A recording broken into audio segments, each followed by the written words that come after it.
Holy fuck, it's the worst fucking inventory using system I've ever seen. I can't believe how dumb it is.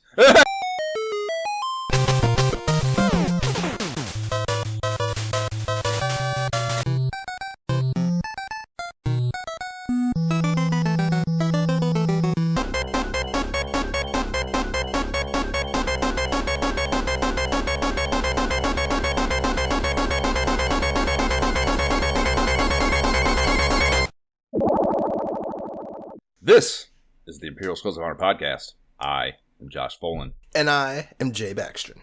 And we are going to be bullshitting about the formative years of console gaming as we revisit the periodicals that covered it again. Today, we are begging Meemaw to take us to the Ringling Brothers Barnum Bailey Circus and then stop off at Rainbow Video on the way home so we can get our cotton candy covered mitts on Data East 1988 NES port of arcade hit, in quotations, that I've never seen in an arcade in my life, Karnov. For our literature of Antiquity, there is no mag coverage I know of that's worth including, so we are flying by the seat of our fucking britches with this playthrough. And as his his birthright, for having made it rain on the Able Gamers Foundation to the tune of a hundo spot for the second time now as well, just as our previous Able Gamers episode, Sir Jerome Carl has declared henceforth this podcast episode shall be named Shitburger Showdown, Legend of Karnov. And, wow. Shitburger, it probably was. It not a total shitburger. Had pockets of enjoyable things for my palate. But as a overall takeaway, him assigning it knowingly as a shitburger is, I think, probably fitting. Thank you, Jerome. Appreciate that. Yes. Yeah, I appreciate it. Emulation disclosure. I played on RetroArch on my PC. Full blast arcade experience via the NES Advantage. Jay, how did you play? This is not on the NES Rewind or anything. No, I definitely played it the same way through, NES-topia on my PC, but with the standard NES controller. Oh man, no turbo. That is to be talked about. The funny thing, yeah. I mean, you can still thought about you immediately, though. I was like, man, he's probably just. No wonder you nuked through this thing. Yeah, you definitely want turbo for this, man. Fucking A. You can still turn it on in your emulator. You should have done that if you didn't. I thought about that. Yeah, this game is basically a turbo controller manufacturer's dream. Like, let me show you what it looks like on this. Yeah. Yep. Please rate and review. Be part of the ISOH movement. Give us validation on your podcast platform of choice in the form of a rating or review, and we will read it here on the pod. Before we get into our What Are We Jamming On Now segment, which we are just about to do now, Jay, what are you jamming on right now? A couple things. Nothing really new and crazy, just due to the timing of the Thanksgiving break. College Football 26, of course, after taking a couple weeks off due to holiday travel, I came back and unfortunately had a swift exit in the first round of the college football playoffs to finish the year. Oh, man. I mean, I didn't play smart, threw multiple interceptions, but I just felt kind of out of rhythm, since I hadn't played in a while. If you can believe such a thing happens in video game sports, but it happened to me. But oh well, we're moving on. Sure it was a travel. Was it travel related? Maybe it was a East Coast game or something. East Coast, West Coast. No, I mean it was close. Like I was running the ball down his throat. We were tied up, and then he basically loaded the box. I didn't really adjust, and I kept going for it when I didn't really need to instead of just playing smart because I was just kind of like, I don't know. I came back from Thanksgiving, I was kind of just like, I don't really care. Do I want to keep focusing on this league? Like, it's been fun. I'm winning, making it to high bowl games, double digit wins every year. Now it's kind of I want to win, but even that, I did it in 25, and I don't know. So playing through that, finished that season out, and then switched up, still continuing to play through Ball Pit, and I've really done a lot in this game now. It's really sucked me in. I've completed all the stages to this point and continue to build out my base since it's weird. You go down in the pits, and so I've gone down, I don't know, it's 7 or 8 different stages. We've gone from hell all the way through heaven to the void, whatever that means, if you can kind of think through the celestial areas. But I've done that, and I'm honestly not sure what else there is at this point goal-wise. I can obviously continue to play for fun and replay levels, build my base out, etc., and all that kind of stuff just when I feel like it, but I might be done. We'll see. I don't want to like spoiler, but I kind of just want to look out there and see like, is there another goal? Because normally, whenever you complete one level in the pit, it kind of tells you how many more gears you need, like how many times completed to move this to the next level. I think how many more Chivos are there, Jay? That's what I mean. That's what I mean. Well, I mean, like I said, you can continue to build your base out, but that's just kind of like padding your stats to go back in. But I'm like, if I've like, unless I just try to beat every level with every character kind of thing, like I said, for fun, because it's still fun to come back and play. But you know, my sense of like I want to be moving towards a goal, might tell me I'm done. Right. But we'll see. The only other game I'm very excited for, a couple games I've downloaded but haven't played yet. But the only other game I've played for now, and that was when I was on vacation with my little brother, Portal 2 VR. Have you played this game, Josh? What day? I fucking ranted about this. Of course. I'm kidding. Within the last year. So we were playing it. He played it through it. I've never played a multi, though. It's probably super cool. Exactly. It's different. I even asked him, like, are these the same puzzles with the multiplayer? He's like, no, this is different. Like, this is a different experience. So, like, for me, it took me a little bit getting used to it. Like, the first level, I'm like, wait, how does this work?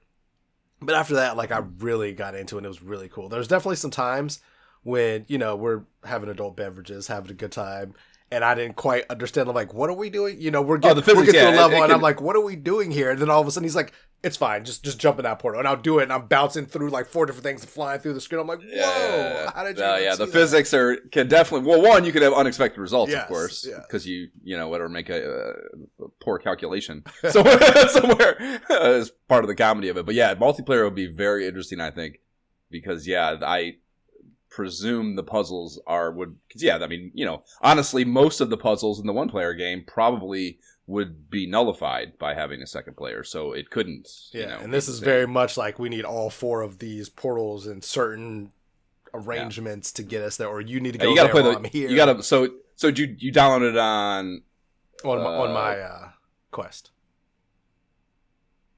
It's native on Quest now? Yeah, I did not know that. Yeah, oh, that's cool.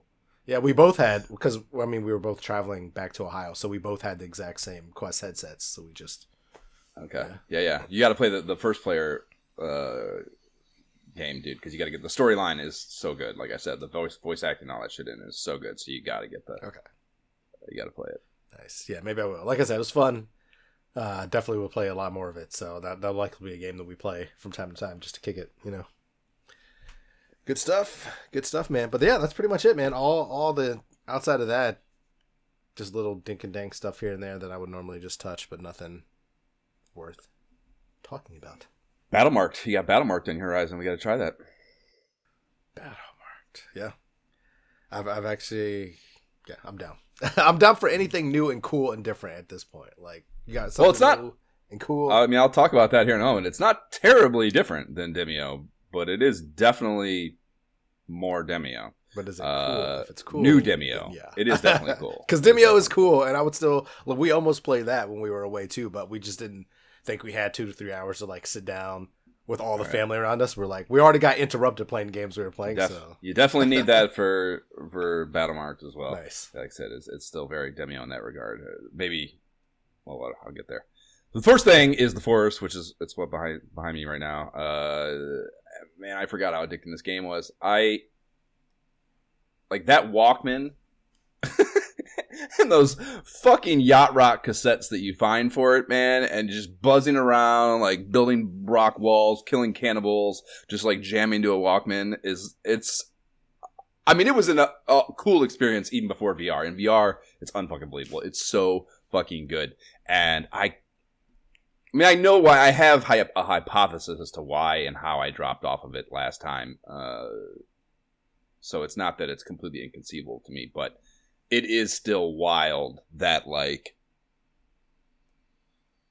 Because, I played the fuck out of it the first time, and I just got to a place where...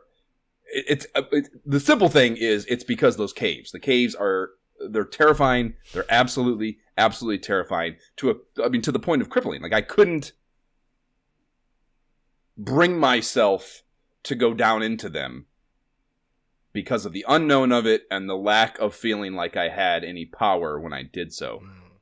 And I think that's what it was. So I was just like hanging out at my base, this mega base that I built, just defending it constantly, which is kind of cool for a little bit, but you're not making any progress after a certain point of that. I'm saying when I played it the first time. So it sounds like you were scared, is basically what you're saying. Correct. 100%. 100%. I mean, dude, and this time around, like, one, knowing that happened, so of course I'm, like, mentally trying to drive myself through this impediment. But, I mean, I like, because, you know, it's a day-night cycle, so I'll, like, if you're going to go out into the caves, you, like, got to get your shit ready, and you want to go out in the morning when there's sunlight, right? And fucking, like, so hopefully when you're coming back, it's not nighttime. In hindsight, that's meaningless, because once you're down in these caves, it's just dark in a cave. Well, it's so dark, that's, I mean, of course, it makes that irrelevant. But the point is, the idea would be that I would spend the day down there and then get out of there before nightfall and be able to go home and not at night. And that is it's completely unrealistic expectation. You're going to be down in the caves for a long time if you go down into it. If you're actually trying to like finish or get somewhere in one of those caves, you're spending more than one day night cycle down there, so it doesn't fucking matter. So that was a dumb whatever thing too. I could have just went whenever. But, you know, I like, before I really started getting anywhere, I would like, you know, okay, at first light tomorrow, I'm going to go to one of these caves. I picked it out on the map. I know where I'm going. I know I don't know what's going to happen, but I'm going to tackle it and, like, do my best. So, like, I'll get all my shit together. Like, okay, get all my fucking dried food together, and I'll make sure my water skin's full, and I'm, like, have all the, like, backup snacks and shit in case I run out of those. And, like, just get all my shit together. My armor together, like, get everything set up, and then, you know, go to bed at night, wake up in the morning, and then, like, you know, when you first wake up, you got to, like, eat again. You got to do a couple things, just like morning routine to get your base, whatever, before you go out. And, like, I'll do that, and, like, I'll, like, convince myself that I need to do a few menial tasks that turn into longer tasks that basically just get me out of having to go to the cave. You know, I do that a number of times where, like, you're just fucking, you know, procrastinate. Basically procrastinate and talk myself out of doing it, or go down into one of those fuckers and just leave prematurely. Like, I can't do this next thing. I see the things down there that are going to be, when I go to this next lower level, I can see them running around. I can't deal with this right now. I'm leaving. You know, so like that happened to me multiple times before I really got a handle on, I don't know, some of the strategy, and also just getting to a place, comfort level with your weaponry and like just the systems and stuff where you feel comfortable like really tackling the harder things, and also kind of just figuring out some of the like ways you can cheese these motherfuckers. Learning that they won't go in water is like a big thing. So you can use that to your advantage in a lot of ways. Can you just like spill a bucket, kick a bucket of water over it? Like, unfortunately, there's no. Yeah, no, it needs to be more. They'll run into a puddle, okay. But they won't go into like actual bodies of water. At least not. I guess they kind of can, but they'll often drown, and or it's not their preference. So I shouldn't say that it's impossible, but it is a very helpful tactic to learn that you can use water to your advantage in the way that you're able to. I was about to say, if so, water gun time, let's go.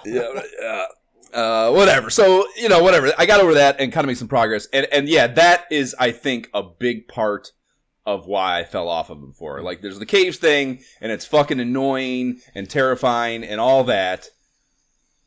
But the bigger thing, I think, which is kind of like, I don't know, an extension of that, is I tried to play it hardcore last time. Like, no looking up help of any kind, completely blind, no nothing. And this game, maybe partly just because of how old it is, I think it's like 2016 or something when it came out.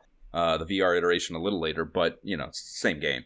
So, this time, I got to a place where I started, like, you know, there's the crafting, the building, the inventory systems. Like, they're complex as fuck. You can combine so many things to make new things.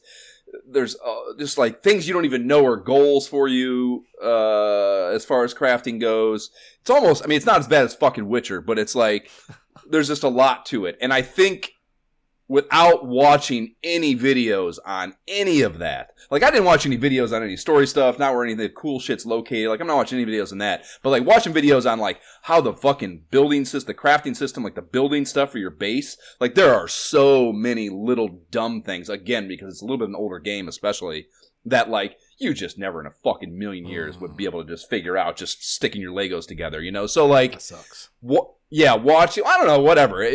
Once you know what those things are by watching someone or a video or whatever, it's cool. The building is actually great. Kind of the flexibility of it and the options you have for building your base and like traps to like fucking lure these cannibals into and shit, and kind of the strategic things you can do to, again, knowing like I'll get to multiplayer in a minute. Jab and I started playing, but like we built this fucking big ass wall where we're on this peninsula, so we're kind of, you know, on three sides it's just a cliff, and then we built this wall at the front of it, the stone wall, where it runs along the whole width of the peninsula, but it dips into a pond. So we can go through that pond, but they won't go through that pond. So like it gives us a gate basically on a full wall. And that's the shit you would just never fucking...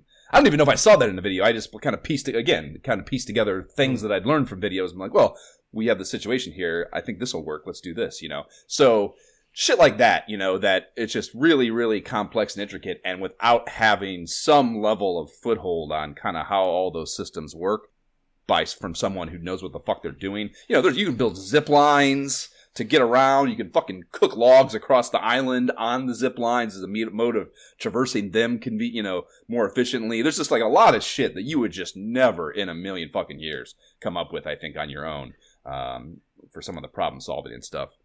So, yeah, not apparent to a non-Bear Grylls motherfucker like me, anyway. You know, like, I don't think you could do it all. So that, I think, is a big part of it, and that's why I think I'm jamming on it and having so much more fun this time, too, is, like, I understand everything, and, like, I kind of have more clearly defined goals and ways of tackling them that I did not have last time, and, yeah, it's fucking, I am just, dude, I've dropped, like, 140 hours into it now, and, like, I think I started playing less than a month ago.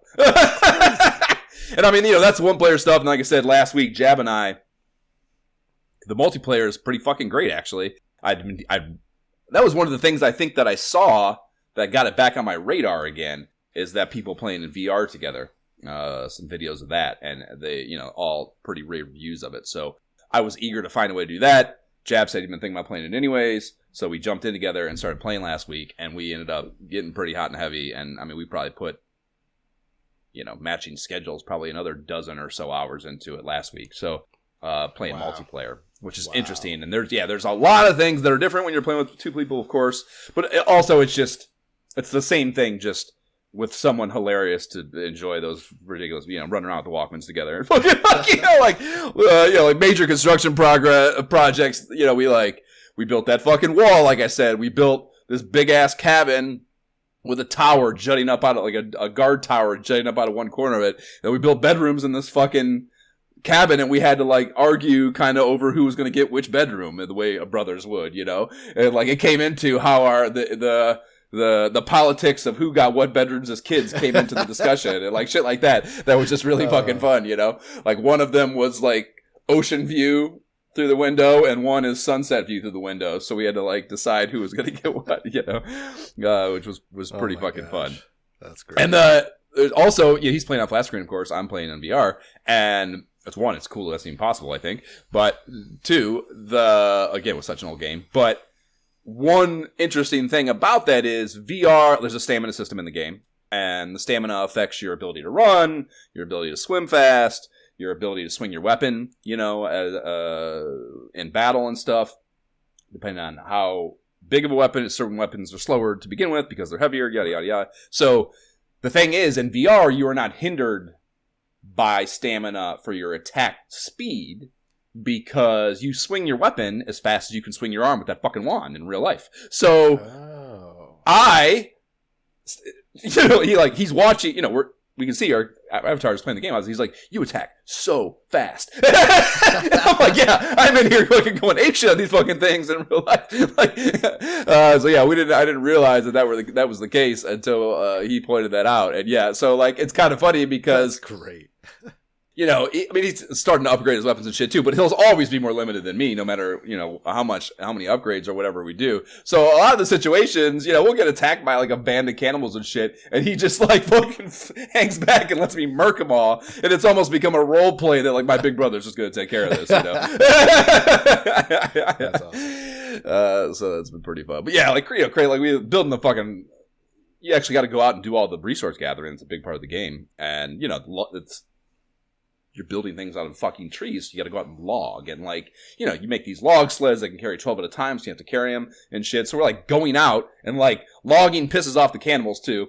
So it's, like, attracts cannibals to fall trees all, you know. So it's, like, creates hostility on the fucking island. But we're out, and we're just, like, fucking, I mean, just doing, you know, we're trying to build this huge-ass cabin, so we need 1 million fucking logs. So we are out just, like, fucking industrial wastelanding parts of the map together, you know, and, like, fucking... you know, but whatever. Just there's just so many fun things about that. Like, because there's so much of it that's actual chores. You know, you gotta hunt and like okay, we got these rabbit traps and we're trying to breed these rabbits. And it only for whatever reason I can't figure out how to pick the rabbits up safely in VR. When I pick them up, I kill them. So he's got to do all the breeding shit. So it's just like, you know, like division of chores. There's so many things about it that are super fucking fun. That's funny. That's really cool. We haven't even started the cave splunking together yet. I can't wait to fucking see how that goes. But yeah, just really fucking fun. So that, yeah, I mean, you need PC VR you can play flat screen, I guess. I don't know. You probably have to have it Steam. But we could definitely play all three of us also. You could like come into our world. Yeah, you can, you know, I could bring them to my existing one-player game. It's like very flexible on, you know, how we show my base, whatever. You can fucking a lot of multiplayer flexibility to it. So pretty fucking cool. And yeah, a game I'm sure I recommended the shit out of it back when I played it last time, and recommend it again. So fucking good, especially in VR. Nice, really, really good. So been playing that most of my time. I don't think I've even fucking touched Half-Life Alyx as a result of that. But that's still on the back burner. Still playing that. Still got that fucking Arcane Age game queued up. I barely even started. That's no reason I'm not playing that other than just the Force consuming my entire life. So, ton of fucking games to play as far as that goes. And then, yeah, Battlemark dropped. So, I mean, I've been fucking, you know, keyed up on this for a very long time. And when it dropped, it occurred to me, I was like, one, she didn't just email me, which she's done for a lot of the fucking Demio stuff. So I was like, well, I'll just try. And I emailed Amber, and she was cool and gave me a bunch of codes. So, thank you, Amber. Fucking awesome over at Resolution Games. You're the shit. Yeah, it's Demio, but on steroids, basically. Like, it's got story development now, so instead of just arbitrarily going into a 3-level dungeon and just battling turn by turn, now there is, like, I don't know, there's a hub world, a hub map with all these POIs on it, and there's a lot of, like, there's some fetch quest stuff you'll have to do. There's like, usually like in the first 2 anyways, I think there's only 2 campaigns so far. There's like kind of like a tavern or something that a lot of the shit's spinning out of. And you'll have to like get stuff, go to this place, do some battles on one little map, go back to the tavern, have some interactions, go whatever, do this thing. And eventually it works itself to kind of the same format of a 3-level dungeon. That's like a mega, you know, the main goal that the campaign is around. At least the first one. The second one had multiple of them. So like it's not completely cookie cutter Demio. Yeah. But it kind of is still Demio. So like I was a little surprised at that it didn't feel a little more, I don't know, just less Demio. Yeah, I mean, less like Demio. Yeah. Less Demio on steroids, you know. I mean, it's not a bad thing. I've been bitching for years now that all I want is just give me more fucking campaigns for Demio is all I want. Just give me new campaigns, goddammit. So, I mean, on that alone, it's worth $30. Yeah. Easy. That I'd have paid $15 for 2 new Demio campaigns, and these are Demio campaigns times 1,000,000, you know. So there's that, and there's also the cool thing too is there's character development now. So you like build your characters. There's like it's not like, you know, D&D 5th edition level scaling exactly. it's a little more kind of dumbed down and simplified than that. But you get, there's an economy to your experience, and you have a development tree for your character. It's still all card based, just like Demio, and so you get like, little fucking perks and things that affect the way your character plays. There's a few more classes too. I think there's 6 now instead of, well, I guess there were maybe 5 or 6 by the time of the end of Demio. It was originally just 4. So, but it's different ones. There's still kind of the simple. There's a mage, of course. There's like a dwarf. The tank now is not that kind of just armor clad fighter. There's a dwarf, and there's also a paladin that's like kind of a also very melee offensive minded, but has like a healing skill tree as well in his card set. And there's still an archer. There is there's a tiefling fucking rogue, of course, what I went with. Awesome. That is your rogue fit. And then there's one more, and I can't think of what the hell it is off the top of my head. Did you mention Tibby the sorcerer? That's the mage, I think, right? That little hat on? Yeah, that's the mage, yeah. So we got the paladin, the rogue, the sorcerer, the ranger, the fighter.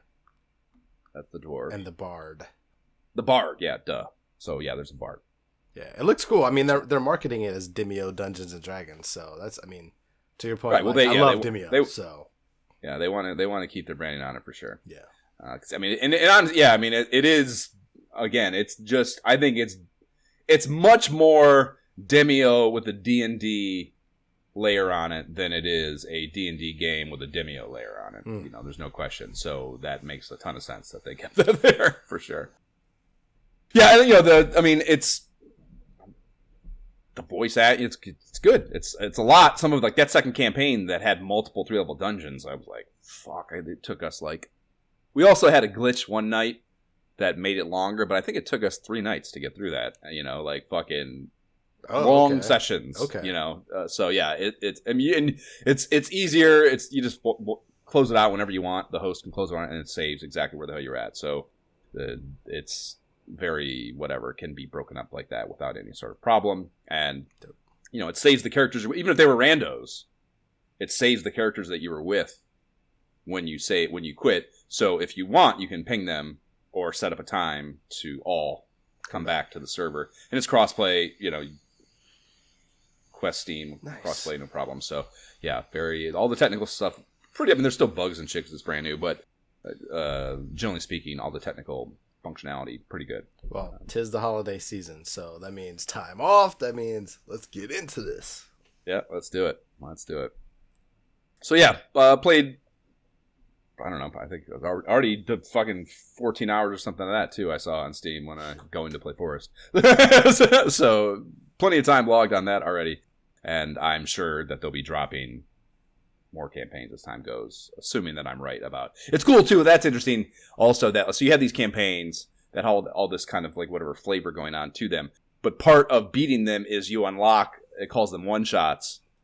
That's basically just the dungeon. So it basically gives you an option to just play Demio within this system as well. Okay. In that, like, once you beat the campaign, you unlock the dungeons as so just go do a dungeon run. Okay. That's good. And that also would streamline, I think, the play time. And of course, that's where the I don't know, the Demio fun is anyways. Once you played the story, playing that again, probably not great, right? Because you're just listening to fucking people talking. So nice. Yeah, pretty fucking good. Certainly worth $30, no question about it. So beyond that, I have my Retro Achievements Chivo Hunt. I am doing my Dragon Warrior 2 completion run right now to Platinum Trophy that. That's also it's no insane like replay requirements or anything. You kind of just do the real normal grindy path through the game and you get your Platinum Trophy. So that is pretty nice and easy. Haven't played it in forever without the podcast as a constraint, and it's a whole lot more fun to just sit and, imagine that. Pop in and grind and not have to think about what you're doing and whatever. So having a good time with that. Still jamming on Banjo-Kazooie here and there with Amy, although it's been a bit since we played. And then just about to dip my toe into some Legend of Zelda for a little side quest stuff that's brewing. So I took a gander at the Chivos list for that, and I will not be mastering this baby, sadly.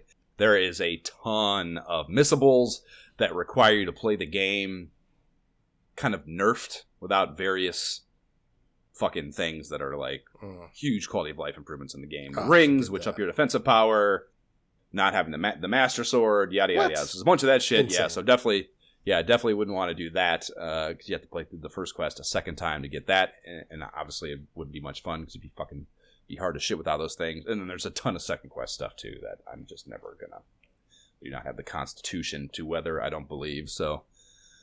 What are you gonna do on that front? And then the last thing's X-Men Quest. And, whew, buddy, so I got through the Muir Island saga, which takes us right up into the split into the two teams. Okay. And that was cool. It occurred to me here that, like, because Professor X comes back, and it was wild to me how close to issue 300 that Professor X was still able-bodied. Like, bout it even. He, like, right before he loses right before he gets, and they called it crippled, which that was surprising to me. They use that language. They kept calling him. He called himself a cripple, like as a name. You know, I'm a cripple now. I was like, fuck, doesn't feel good. But yeah, he was like right before that happened. He's like, I don't know. He was like up kicking ass. You know, which I don't know. I've never thought of him as like an ass kicker. An ass kicker. I've never even like pictured him in a physically offensively minded scenario, I guess, maybe. And yeah, that was interesting. So that's 280 is where that happens. The fuckface Shadow King, who I'd never heard of, is the culprit for that. So yeah, the new teams at 287, and then X-Men Volume 2 starts at the same time. And yeah, I mean, it's really fucking rocking and rolling now. Like, genuinely excited to read these issues again. Yeah, Volume 2.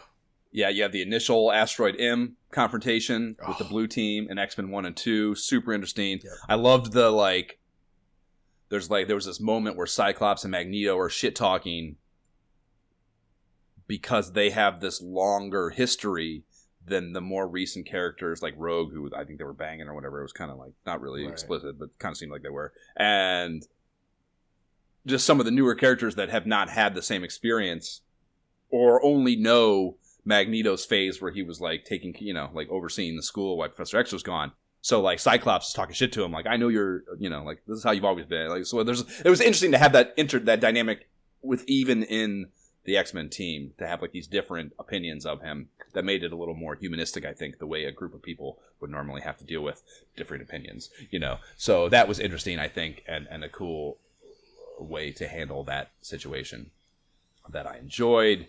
And yeah, it's interesting. Like, looking at my, you know, I was just reading them, like, you know, Uncanny November 91 or whatever, then X-Men November 91. You know, I've been reading them that for the first few issues, and like, it felt a little goofy to me.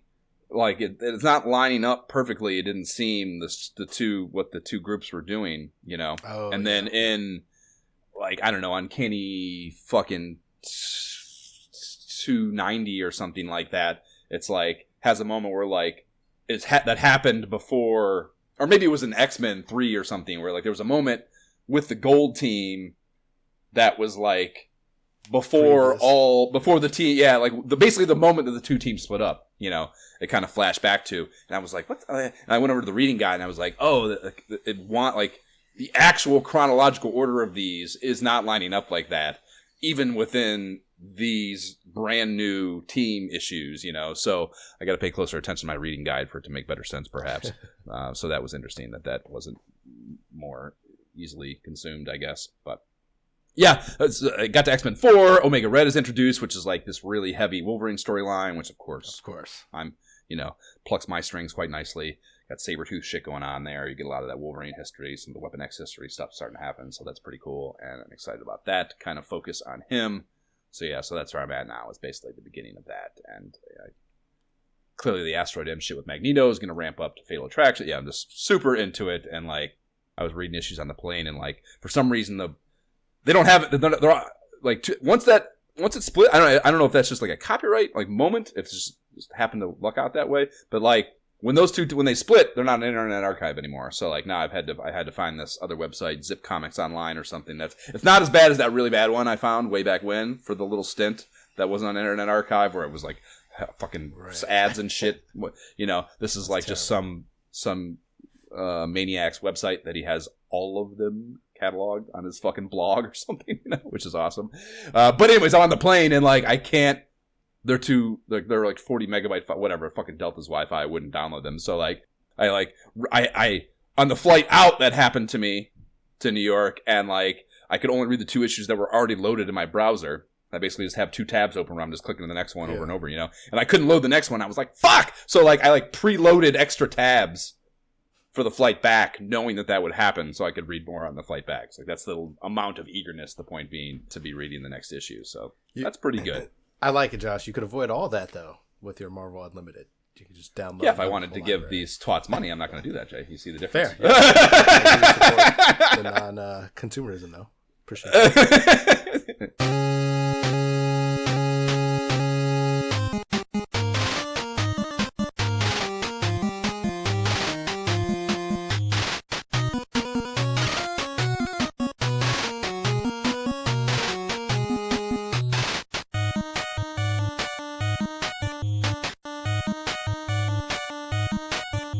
That is the stage theme, bringing us into this episode, brought to you in part, or in full, by Jerome. Thank you, sir. Thank you, Jerome. Facts and Feelies start off with our synopsis that reads, The story of Karnov begins in the peaceful village of Carmina, where the treasure of Babylon has been kept for centuries, hidden away from the outside world. Treasure has been sought by Ryu, a huge and evil dragon, for thousands of years, but now Ryu has discovered the secret of Carmina and descended upon the little village, accompanied by all his demonic cohorts. I like dragons, and I like cohorts, so that's a good start. Ryu has made off with the treasure, leaving his monstrous minions behind to terrorize the countryside. The helpless townsfolk have only one hope. Jinbarov Karnovsky, otherwise known as Karnov, a one-time circus strongman with a unique talent for shooting fireballs. And I agree, that is a very unique talent. Okay. Yeah. Only Karnov can find a way through the monster-infested countryside to seek out the evil Ryu and regain the lost treasure of Babylon for his people. And I thought it interesting that there is no female to reacquire. Kind of wild for this era of video games, especially with a dude like Karnov. He would definitely, have some conquered female. Well, you would think, but he's also working in a circus, so like, he's clearly done something wrong. Otherwise, he should be out like as a hero. Right. Well, this is his pursuit. Maybe it's one thing at a time, Jay. Like pace yourself, dude. Take care of this treasure thing, then move on to that. Is kind of the idea. We'll get there. I think life takes a turn for him, but yeah. Yeah. All right, Jay. What kind of game is Karnov?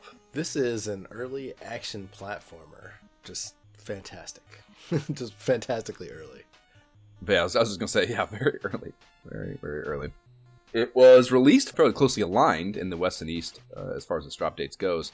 It was December 18th, 87 in Japan, and then we have a general January 88 data point for the US release.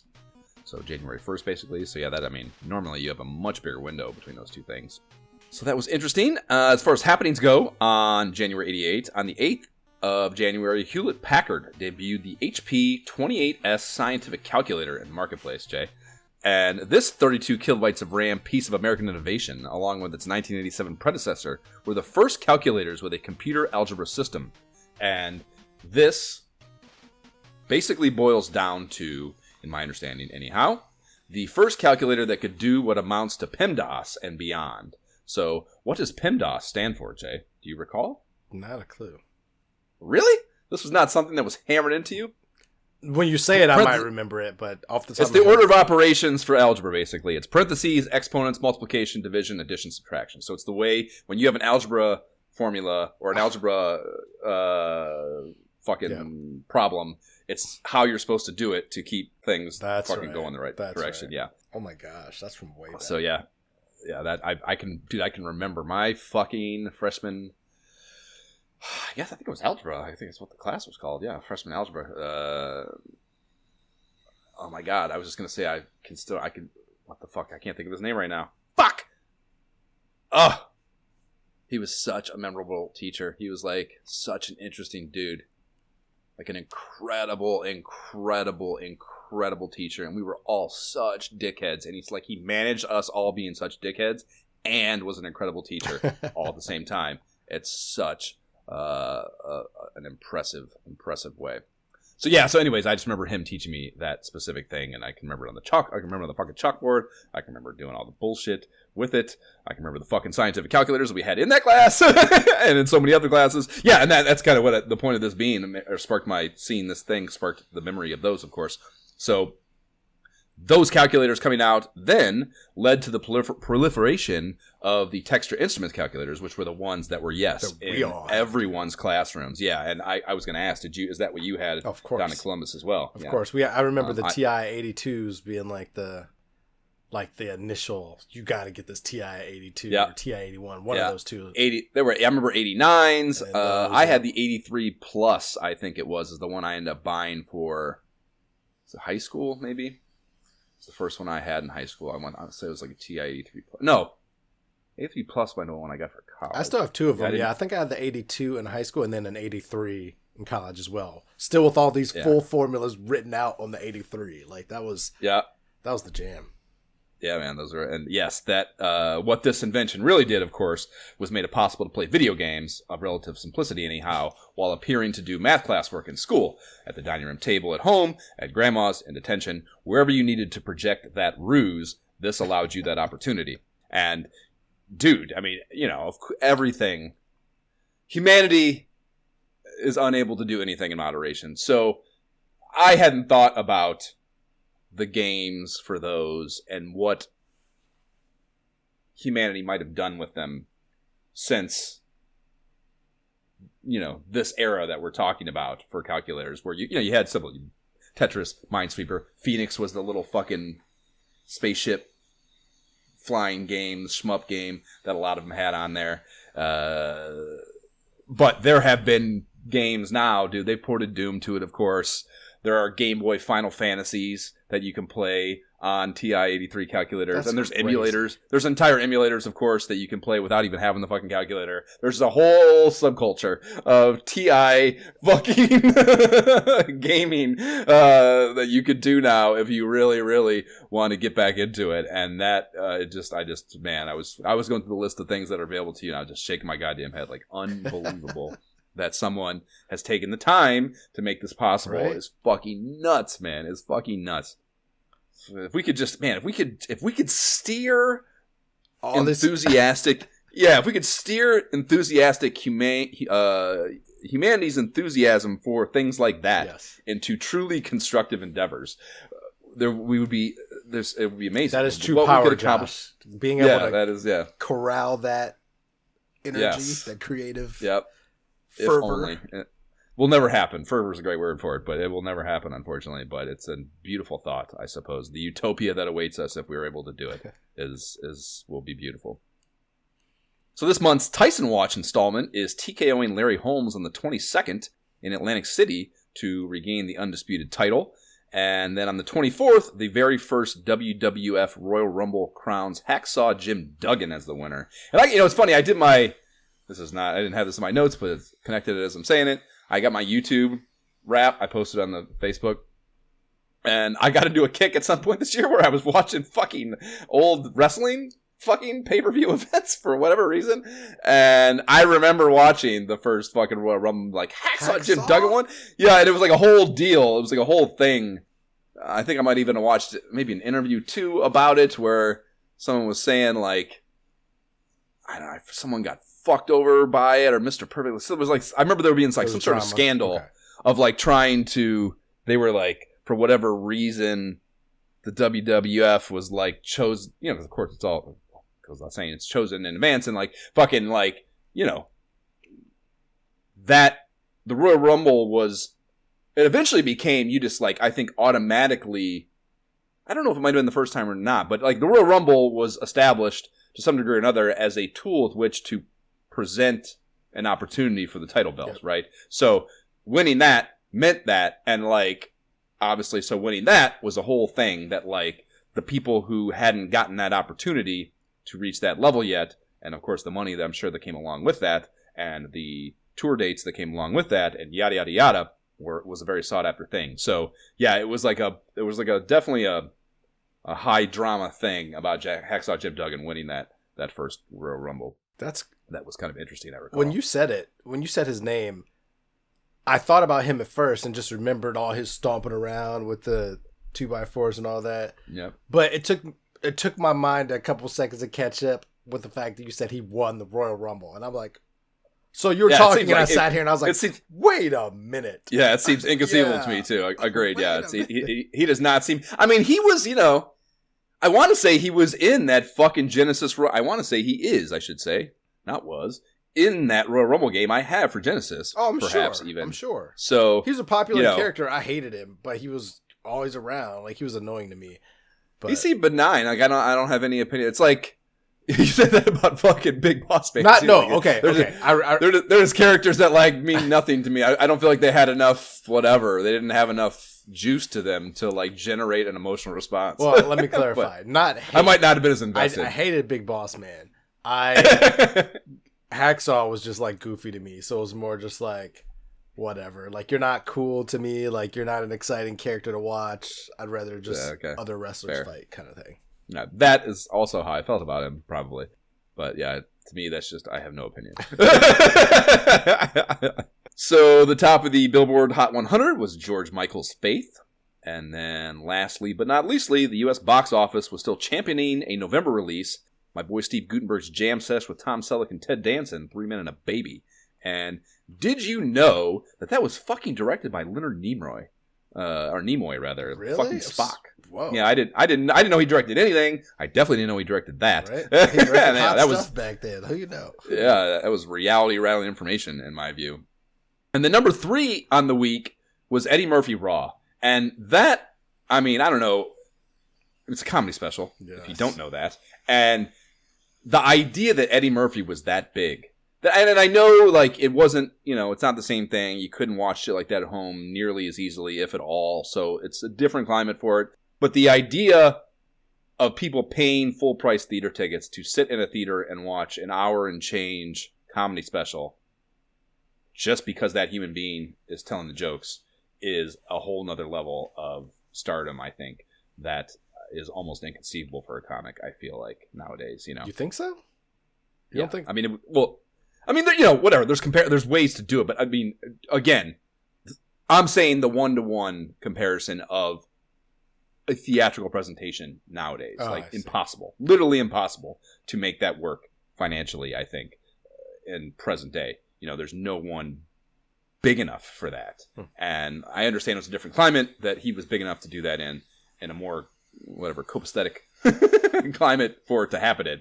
But it still was impressive to me. It would go on. It ended up doing $50 million in business, and the negative cost on it was $8 million. So, I mean, that's $138 million running the math and basic bitch inflation calculator numbers. So, I mean, the sorry-ass Marvel movies wish they could fucking hit that kind of ROI in modern day. That's so crazy. And I don't mean the basic numbers, but I mean the multiplier. Just insane, absolutely insane. And that's just impressive to me to think about. We're talking about 1987. Like, I was just 88, 88, but I was just politicking to play, like, for our family to watch a new Eddie Murphy movie that I saw like on Netflix or something or Amazon the other day because it looked really good, and I was just like, the man's been making like chart-topping stuff for decades. He's got there's a doc I saw dropping, a documentary about him that I really want to see, that I think it's in the festival circuit right now or something. That is, it's because he's done such a, I don't know, he's an interesting individual in that there's like, to some level, because he's kind of turned into this more wholesome figure doing Disney movie type person. So there was like an effort, because his early days are debaucherous. I was going to say the opposite of all that. Right, precisely. So that required I'm sure required some level of conscious effort. Well, before he was a father, yes, of course. Like, he was his comic, and then he became a father and dad, and it was like, right. I feel like that's got to be part of it. It's got to be. I feel like, I'm sure, of course, you just get more mature and whatever. But again, because I just feel like there had to be some team angling to change, to do that, to make that image change and make him so widely consumable in that marketplace, the Disney type Pixar thing. So, whatever. But this documentary, to my understanding, is, Charlie Murphy-esque. So it's like, it's all the shit. So it's nice. My point being there that like he's done that dance, but I feel like I've seen interviews and stuff since what I'm referring to there, that kind of turn where he's still kind of like, I don't give a fuck. Like, this is what happened. He's just like a cool ass dude, and that like, I mean, I'm sure, like, again, we're so far into it now, he doesn't have to worry about that. Like, it doesn't, if they stop, like, whatever. There's nothing he could do other than getting Bill Cosby or something that, like, fucking could crash and burn him at this point of his career. So, the risk is not maybe as whatever as it could be to be like that. But it's just cool that he's willing to be, that he, he's become this more wholesome thing, or at least supposed to be that, but, like, he can still be Eddie Murphy. Is cool, I think, so. Yeah, I'm very much looking forward to seeing that documentary for sure. Moving into the artwork and manual and such, the cover art is an eye-catching red border background, red border / background on the box wraparound. The illustrated key art is of our boy Jinbarov. He's in a defensive stance with his back against some broken Roman architecture pillars, a fireball flying out of him up into the sky. Encroaching on him are a smattering of threatening creatures, a pterodactyl, a T-Rex, some club-wielding gorillas. They throw an erupting volcano in the background, just for good measure, just to up the stakes, I guess. And up top is a black banner with the Nintendo logo and Nintendo-branded font explaining it's licensed by Nintendo for play on the Nintendo Entertainment System.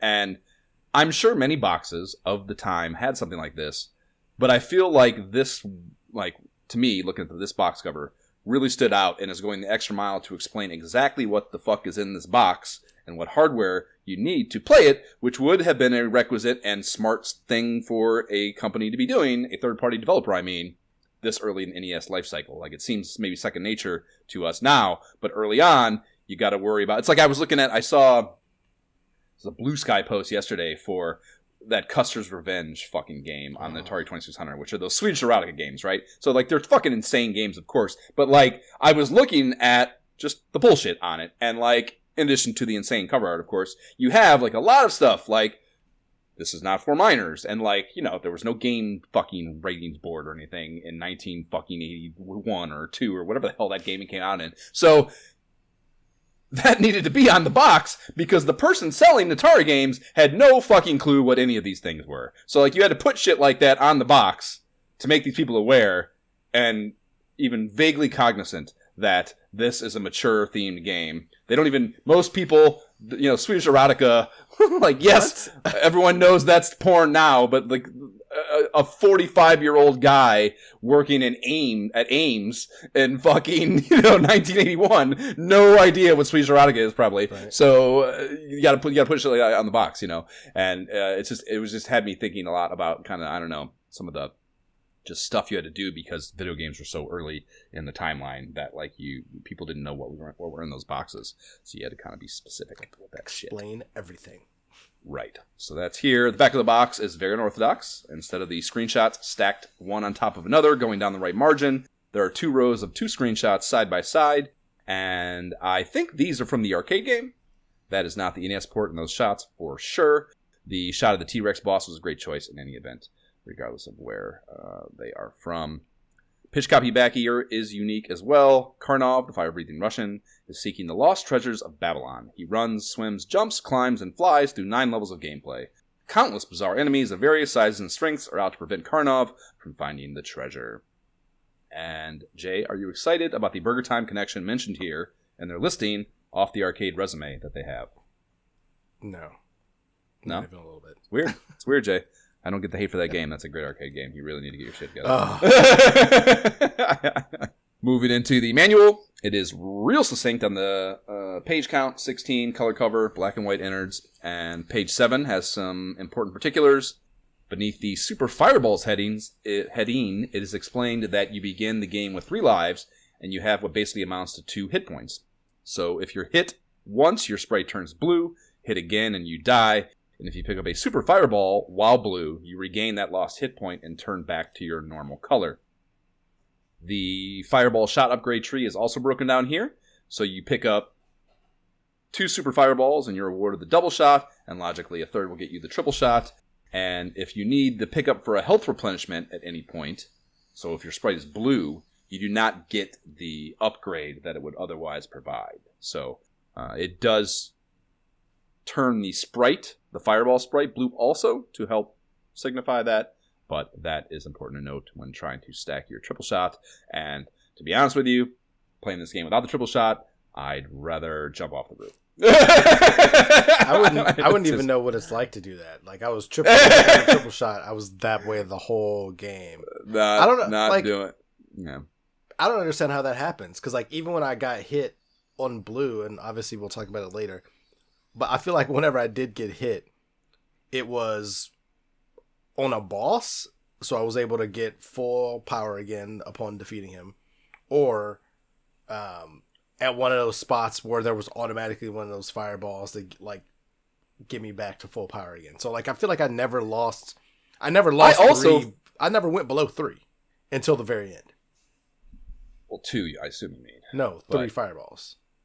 Well, you are saying you lost it though at bosses or whatever. You just could regain it rather soon. Yeah. No, I'm saying I got hit then, but I don't remember ever going below 3 fireballs in any event. Well, okay. Well, so I don't know. I don't know how that happened. I was going to piggyback on that and say, I definitely did at a time. You definitely can. I don't know the system though, because it's definitely not all the time. Sometimes I would get hit and I would lose 1, go back down to 2. And sometimes I wouldn't, and I don't know what the differences were. In my recollection, I always turned blue, so whatever, it wasn't that I was like misunderstanding hit taking or something, at least I don't think. So I mean, that was a little confusing to me, but I definitely did drop down to 2 at times because I would load immediately once I started safe coming. Because playing it without 3 sucks. And it even does, like the third one does different shit depending where you're at vertically on the screen. Like it diagonal. Has the other like two go more a downward like trajectory, straight, where that one goes like straight down, forward, right? So you don't get that right. straight. And but even the amount that it goes down before it starts flying straight again is dependent on how high on the screen you are. So like the amount of helpful that it is to you changes, or the type of helpful, I guess it is, changes depending on what you're, if you're ducking down, you're probably good if it's like, a normal size sprite because you're getting all 3. Well, yeah, that too, yeah. Then the top 2 are definitely covering your entire sprite height also.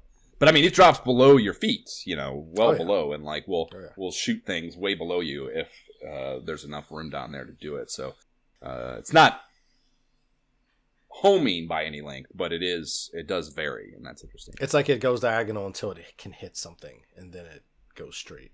I feel like I don't know. That would be interesting. That's what I felt like. The game happens too fast and too much. Whatever comes at you a little too fast for me to really have gathered that, but that would be cool. I would be surprised if it were that smart, but perhaps. The continues are allotted a 3 count, and that is also explained on this page. You do keep your items when you continue to, including your K count, which we'll discuss what all those power-ups or options, as they're referred to in this game and manual when we get there. And page 8 is a partial enemy breakdown. Pages 9 and 10 explain the litany of those options. And normally we talk about these as we encounter them in our play, but the grunt enemies in this game I'm talking about the enemies are largely forgettable and stock arcade-ish. So I mean, honestly, I could barely discern what most of them were as far as what the sprite was supposed to represent. And I think it's all kind of meaningless here. The 5 listed here there's the Lion Keeper, which is the stage 2 boss, and then also becomes a grunt at other times later in the game. There's the Chicken Bone, the Snake Woman, which is also a boss, and the Rock Man, which is kind of everywhere in the game. 2 different variations of it. Just chucks the rocks at you. And then the Dora. Yeah, they all just do 8-bit action platformer shit. Do like super interesting movesets or attack patterns or anything. So it's just not that interesting to talk about, I don't think. One important note to be observed in the options breakdown is that of the 10 available, some can be collected and inventoried, and some can be used only at certain times. So it reads here that an option will flash in the HUD when it can be used, and I think that this is just flat out wrong, or at least a poor translation. Anyways, they flash when they're selected, which yes, it means they can be used, but only the mask flashes as like a notification to you that it can be used here in the stage. No, they all flash. Separate. Well, they all flash when you select them, but they don't flash, like, it doesn't, like, to me that reads like for the mask, where you, like, when you hit that spot that you're supposed to use the mask to make hidden items appear, the mask flashes. Whether it's selected, the mask flashes. Whether you have it selected in your menu or not. That's what they do. That's what the wings did. That's what... Right. The ones that you could only use in those spots. Right. But I'm saying, like I said, it's just a bad translation, I think, because you also select them, and that also makes them flash. I just feel like that was confusing to me, is my only point. Gotcha. And that, I mean, that's to be talked about too, I guess. I mean, I'll probably mention it multiple times when I play through, but holy fuck, it's the worst fucking inventory using system I've ever seen. I can't believe how dumb it is. I mean, you can pause. So, like, I was doing that all the time. The pause, I just would rely on that. Otherwise, I'm sitting there waiting and moving.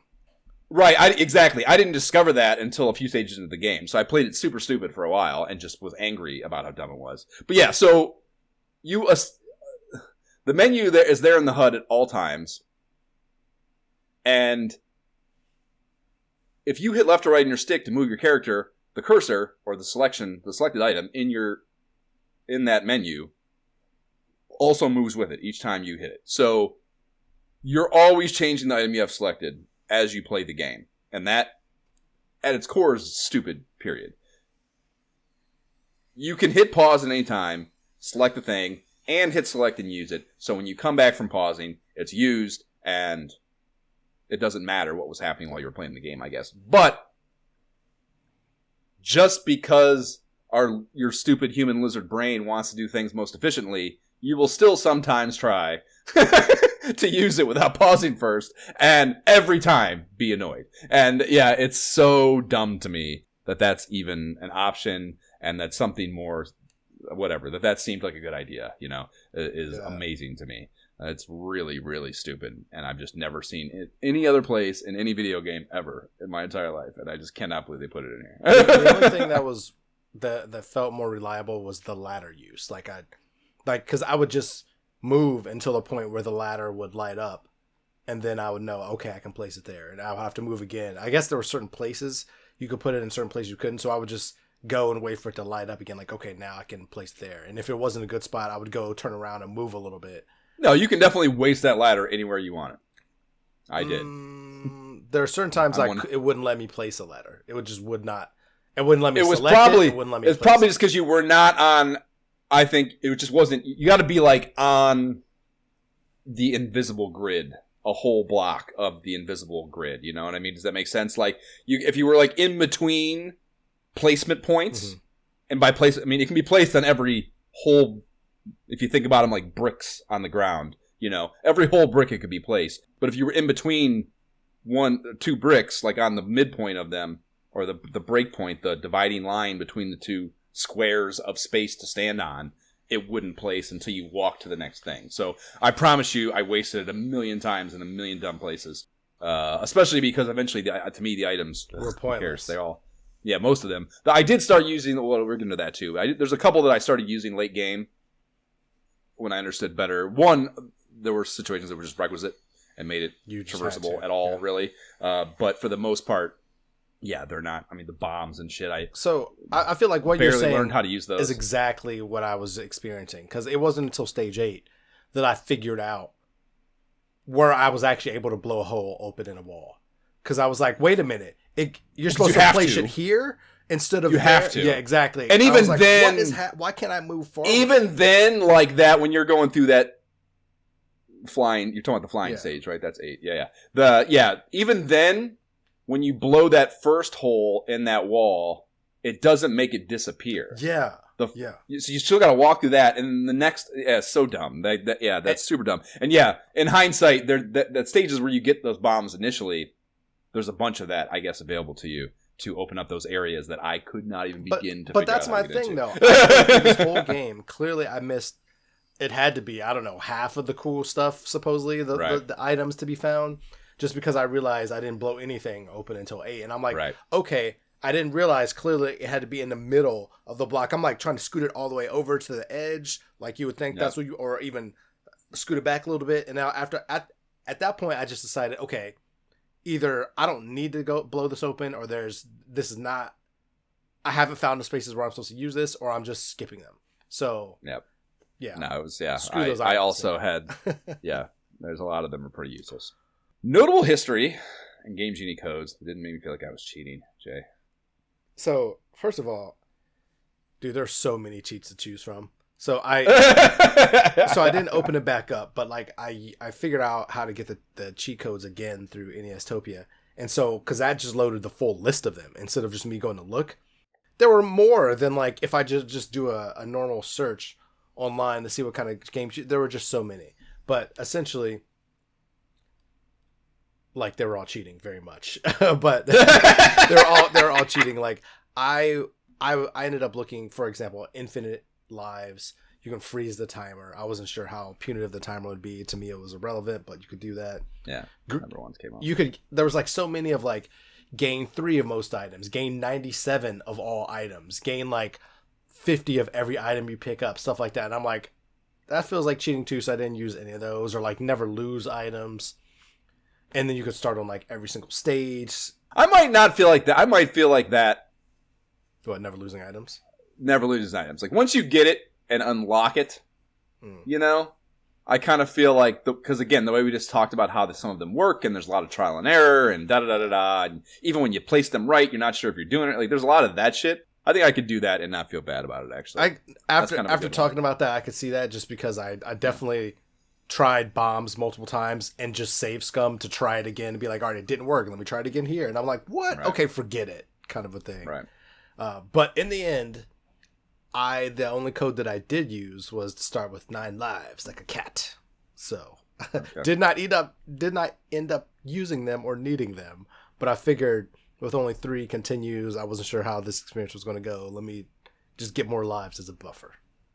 Why the hell not? Exactly. Okay. But so that was the Game Genie side. In terms of notable history, you know, back to our earlier question about maybe this is the beginning of Karnov's story. Maybe he goes on from here, you know, after being a circus dude to like become a hero and all that.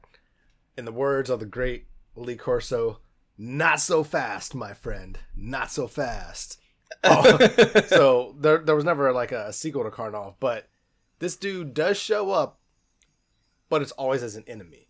Like he was a boss character in this game called Bad Dudes versus Dragon Ninja. He's like the first level's boss. He's the last opponent in Fighter's history, and like is a playable character. And he's in the original Bad Dudes also. Is he? Yeah, he's a boss in the original Bad Dudes game. Yeah, and he's also in like some other Data East game called like Tumble Pop or something, but he's just like a regular enemy there, just walking around. So clearly something went wrong in dude's life that after this, or he was just like, screw this. I don't know what happened. Broke bad. Yeah, clearly. Well, this experience didn't pay off. He didn't get a trophy female out of this. Did all this work. And that kind of thing can break you as a human being, you know? Like I do all these great things for people, and I'm not rewarded. So I am just going to take things into my own hands and do what I have to do to get mine. Life's a bitch. Yeah. Life's a bitch. The only other thing I'll say that is interesting that I found is it's always, you know, there's always, especially this early on, differences between the arcade cabinet and the NES version. So moving from the arcade to the NES, you know, levels 4 and 8 are completely different. I don't know how different, but they're different. Like, okay, no big deal. You know, they want to do some artistic licensing. But the final boss, I guess, in the arcade was like Ryu was a wizard. So it's fascinating. They changed him to a freaking dragon here. Interesting. You know, it's. Yeah. I would have made that choice. I saw, because I couldn't. There were some things I ended up pulling the strategy wiki up for. And I saw, I think both the Tyrannosaurus Rex boss instances were in the arcade game 2 enemies. There's like a golden dragon and the Tyrannosaurus in those cases. So yeah, I saw a handful of differences too, in addition to that. So yeah, not terribly uncommon. NES is always changing shit up a little bit. Of course. They have to. They did make it a little bit, I guess, easier in one instance, just because in the arcade, one hit, you die. In NES, at least you have the whole turn blue thing, and then you got a chance to re-up. So I actually ended up doing some history digging too, because the fucking King Lord's Knights of the Round Table, Mag Ghoul and Jerome Carl were bantering about this on the Facebook page, and they brought up Jin Barov's, that's how I'll refer to him in most cases, uncanny resemblance to a Bobo of Double Dragon fame. And Jerome posed the question of whether they might, or whether there might be any creative overlap in the characters coming to be. And I was like, well, it's early on. You know, like, there's only so many third-party developers that are really keyed into the NES at this time. Like, that's not an insane it's not a crazy connective take. tissue. Not a crazy take at all. So I started digging around. Lo and behold, the minimal of internet queries turned up that Technos, who developed Double Dragon, was founded by 3 former Data East employees. So early in Technos' timeline, Data East actually sues Technos for allegedly stealing data to create a bootleg version of some Data East arcade game called Pro Tennis. And the two companies would end up settling that out of court. So despite that happening as, like, you know, an early thing, right, the two companies would go on to collaborate on a bunch of shit. So we have a co-developed arena action game called Zero Eyes in '83, and then Technos developed Tag Team Wrestling, and then Data East published it. And rather recently, a collection of the two labels as games were published in bundles together for the Evercade. So, like, they've kind of been, like, dancing together for decades, despite that tough start. So, on top of that, when I was going through the Chivos for this, there are 2 later in the game that are named Double Dragon Jimmy and Double Dragon Bimmy. And they are both, it's the 2-headed dragon bosses, basically. But, I mean, you know, again, clearly, like, that is awfully insinuative that there's something between the two, you know, that these retro achievements are, like, very inside baseball shit. You know, they are made by people who, like, live and breathe these video games. So to me, that was a huge indicator that they're, at minimum, while I was not able to find, like, a 100% concrete yes to this, there are a lot of breadcrumbs to suggest that the hypothesis that he's posing at least kind of suggests that there might have been 2 human beings playing with the same pixels to create those sprites. You know what I mean?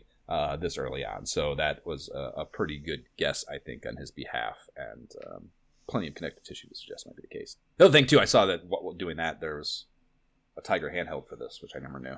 One of those dumbed down LCD iterations. I mean, there's a Double Dragon one, too. Same thing. It's just side-scrolling bullshit. So, you know, I feel like that's the reason why I know the name Karnov more than anything. It's just like advertising for that little handheld thing. I'm like, what is Karnov? Because, you know, because it was so early.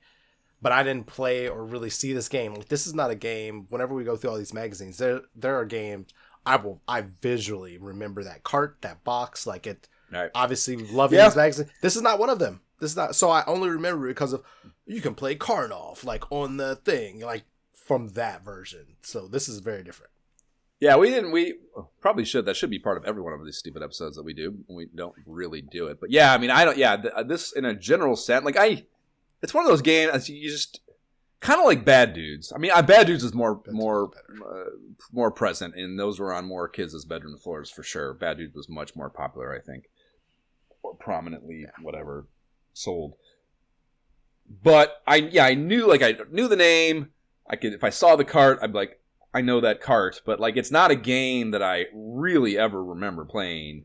And if I did, it had to be in the most cursory of manners, where I just was like, this sucks, next cart, you know, kind of situation. So, or at least perceivedly sucks. Again, I don't think this game necessarily sucks, but as something, when you just pop it in, it can feel very, like, basic bitch action platformer arcade port kind of thing that, like, there's too much of already. This is not the best iteration of that kind of thing. on the system. We definitely got better carts in this bedroom. Let's play one of those, you know? So, yeah, not a ton of familiarity with it, I guess, is all to say. So, lunchroom tabletop eavesdrops. There were no Nintendo Power hits, but Game Pro 2 does have a SWAT hit for the game, a level select. And this is a fun one because it's one of those high concept 2-controller things. So that's why I thought it fun to mention. So on controller 1, you hold A, B, and select at the same time, all 3 of those buttons. And then on controller 2, you press A the number of times for the level you want to go to, and then hit start. So you hit A twice, then start if you want to go to level 3.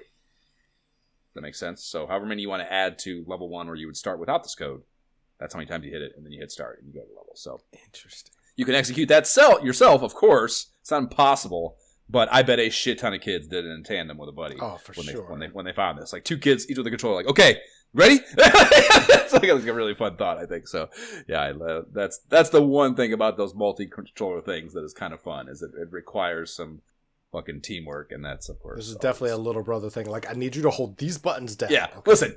It's fucking simple. Just listen to me. Focus. I'm going to hold these buttons out. I just need you to press this button 4 times. I never would have 4 times. I never would have entrusted Jab with the multiple, with like the computation component of this. I would be like, listen, these are the 3 buttons.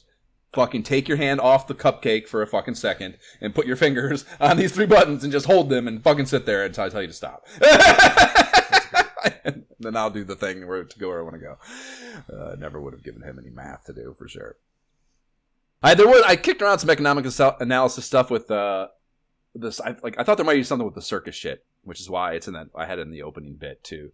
You know, I felt like there'd be something, whatever, fucking living life as a circus person and whatever, transitioning to here, whatever. I kicked around some ideas, but I ended up not being able to find anything that was truly quantifiable in a way that was interesting to me. So, unfortunately, no economic analysis.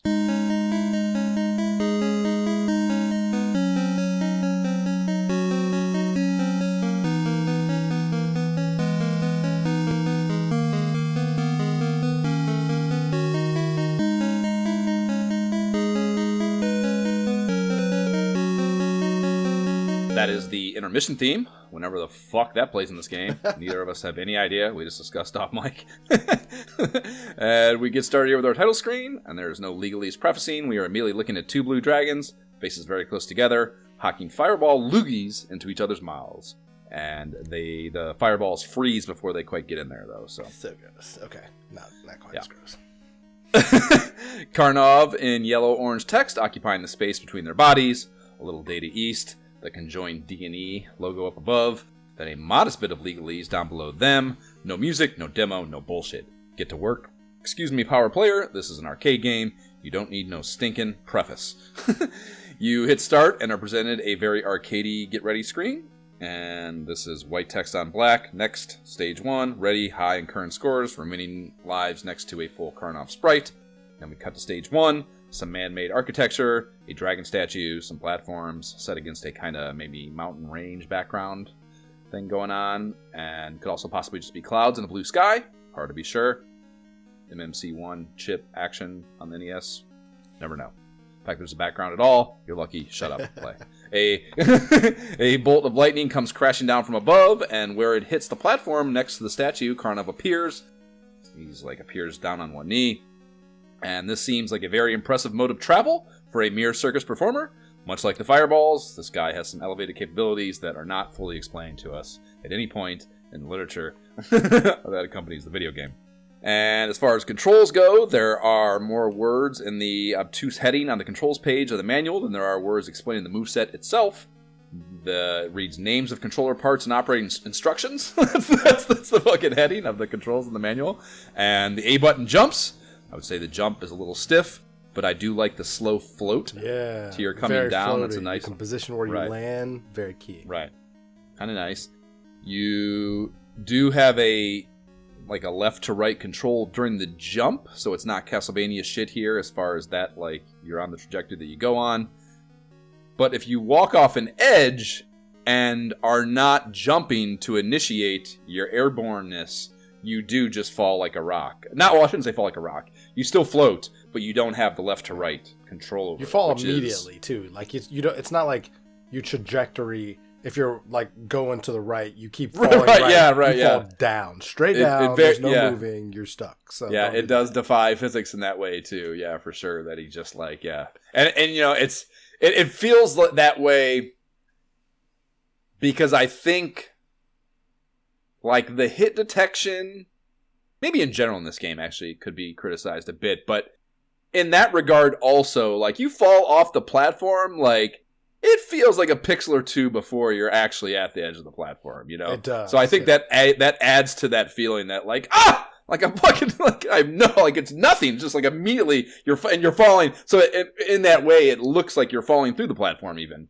because you're falling off a pixel too early, in quotations. And so, every time I would still try to move, like, can I just scoot over to no? Right. No. And like, it's good that you have the time to think, I suppose, while you're floating in those instances. If you just felt like a rock there, it would suck more, I guess. But it ultimately doesn't matter. You don't have any control anyways. So it's hard to say whether it's better or worse, I guess, because you just have to experience the pain of that having happened to you longer, and you don't have any control over what's going to happen at the end either way. So, you know, theoretically that should be a bonus, but because you don't have any control at all, I guess you can kind of plan for what's going to happen if you see somewhere to fall, exactly, or that you're going to fall, which is not always the case, of course. So there were a few times because I died this way often, just trying stuff. Clearly, this was easily the way I died the most often, and just save scum because of that. Like trying to accidentally walking off the edge. Well, yeah, you don't even know. Yeah, there are plenty of times we'll talk about in the game where like I don't know if this is a pit or it's somewhere I have to go, and there's nothing. And so when you fall, it's kind of good some of those times where I'm like, oh, I fell. I was like, oh, I'm still falling. Oh, look. Okay, this is where I'm supposed to go. Right? Yeah. Yep. That is. Yeah, I 100% present in this game for sure, which is not a good game design feature. I do not believe. So the B button shoots, and yeah, I can't fucking believe you played this without turbo. Because you just want it does, at least at the speed I have it. I guess I didn't really fuck with my dial, and so maybe I could have found a better sweet spot that I didn't bother to look for. But it does, it kind of won't. It's weird almost. Again, kind of not consistent in this regard. In that, if you're laying down cover fire at all times like that with the turbo button, you can't move the same way. It's a little more stilted and jerky. He won't just walk fluidly 100% of the time and shoot at like a turbo rate, you know? So there was a little bit of like walk shoot to make that as effective as it could be as cover fire, you know? That does not sound fun at all. It's one of those things. It's like it worked enough where I didn't have to think about it and really math it out and write down how bad it fucked my life up. Okay. So it worked fine, you know? I was able to figure it out and just make it work for me. But it wasn't 100% unabated, just fucking dumping on everything and can just move the same way at all times, you know? So it wasn't completely prohibitive, but it was discernible as far as how that affected your moves. That makes sense. I was going to say, because to me, I'm like, the movement here was smooth. Like, I was jumping. Like, I thought the movement was pretty great, except for the whole falling off kind of thing. Like, I could easily platform scale where I needed to go. Yep. And even when you get, like, the boots, you know, and that changes your jump ability and stuff, even that same thing, like I was able to, like, okay, I get how this helps me, I get how much, like, what the math of what I can do with it now, and, like, when I need to use it, like, all that stuff was discernible, and you're able to kind of work it into your fucking planning, you know, on a moment-to-moment basis, which is critical for making a game like this even kind of fun, I think. So that was good, I agree.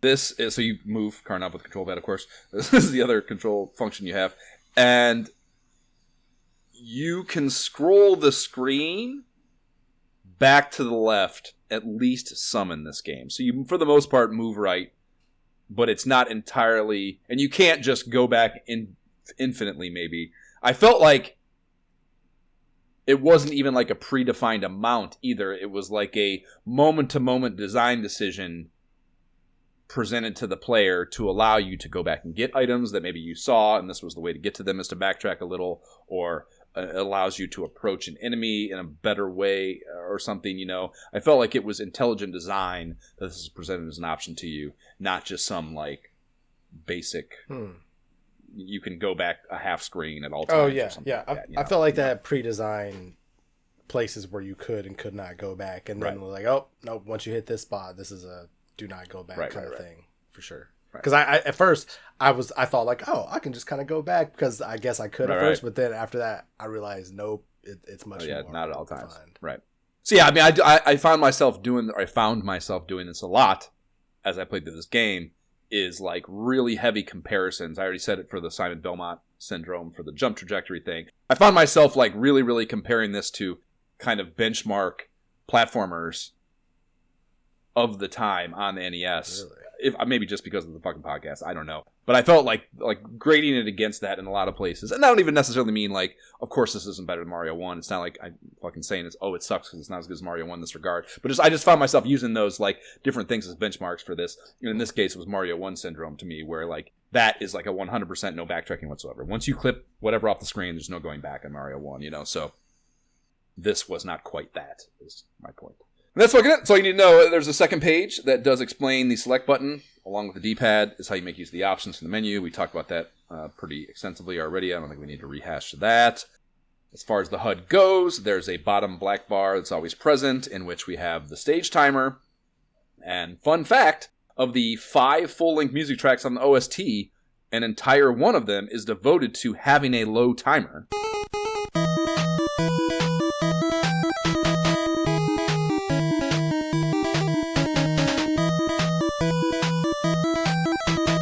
And that starts when you hit 30 on your timer remaining. At least in stage 6, where I tested this, I didn't ever hit that mark organically. 30 left on my timer, I mean. So I don't know if it's relative, because the amount of time you get for a certain stage is not always the same. So I don't know if it's like a percentage or if it's a specific number for each stage. But around that is what I would guess, if it does change at all. So, you know. I mean, they were between like 150 and 200, I feel like most stages. Maybe they were 250 too. I don't know. I can't recall. But again, like you said, never really a factor, so it doesn't matter. Yeah, after stage 1, I don't think I ever paid attention to the timer again. Like, it was never a factor in my play. Yeah. There is a score here as well, and then the options bar, which at the start of the game are just a row of wireframe boxes with nothing in them. As you collect options in game, this row populates, and a counter below each box shows how many you have of that option stored up in your inventory, because many of them do stack. So we are in stage 1 here to begin, logically, and I got virtually nowhere in my first go-round here. The first time you hit, which is very early on, you hit those where those two things appear on both sides of you. Maybe 3 screen widths into the level, I was toast. Like, I did not... in fact, I played the shit out of this game a ton before I figured out that these were like a finite spawning thing. I always assumed that they would be infinite, and I needed to, like, time shooting the one in front of me and just running from the one behind me. Really? So I did that so many times when I first started playing this game, which is not the way to do it.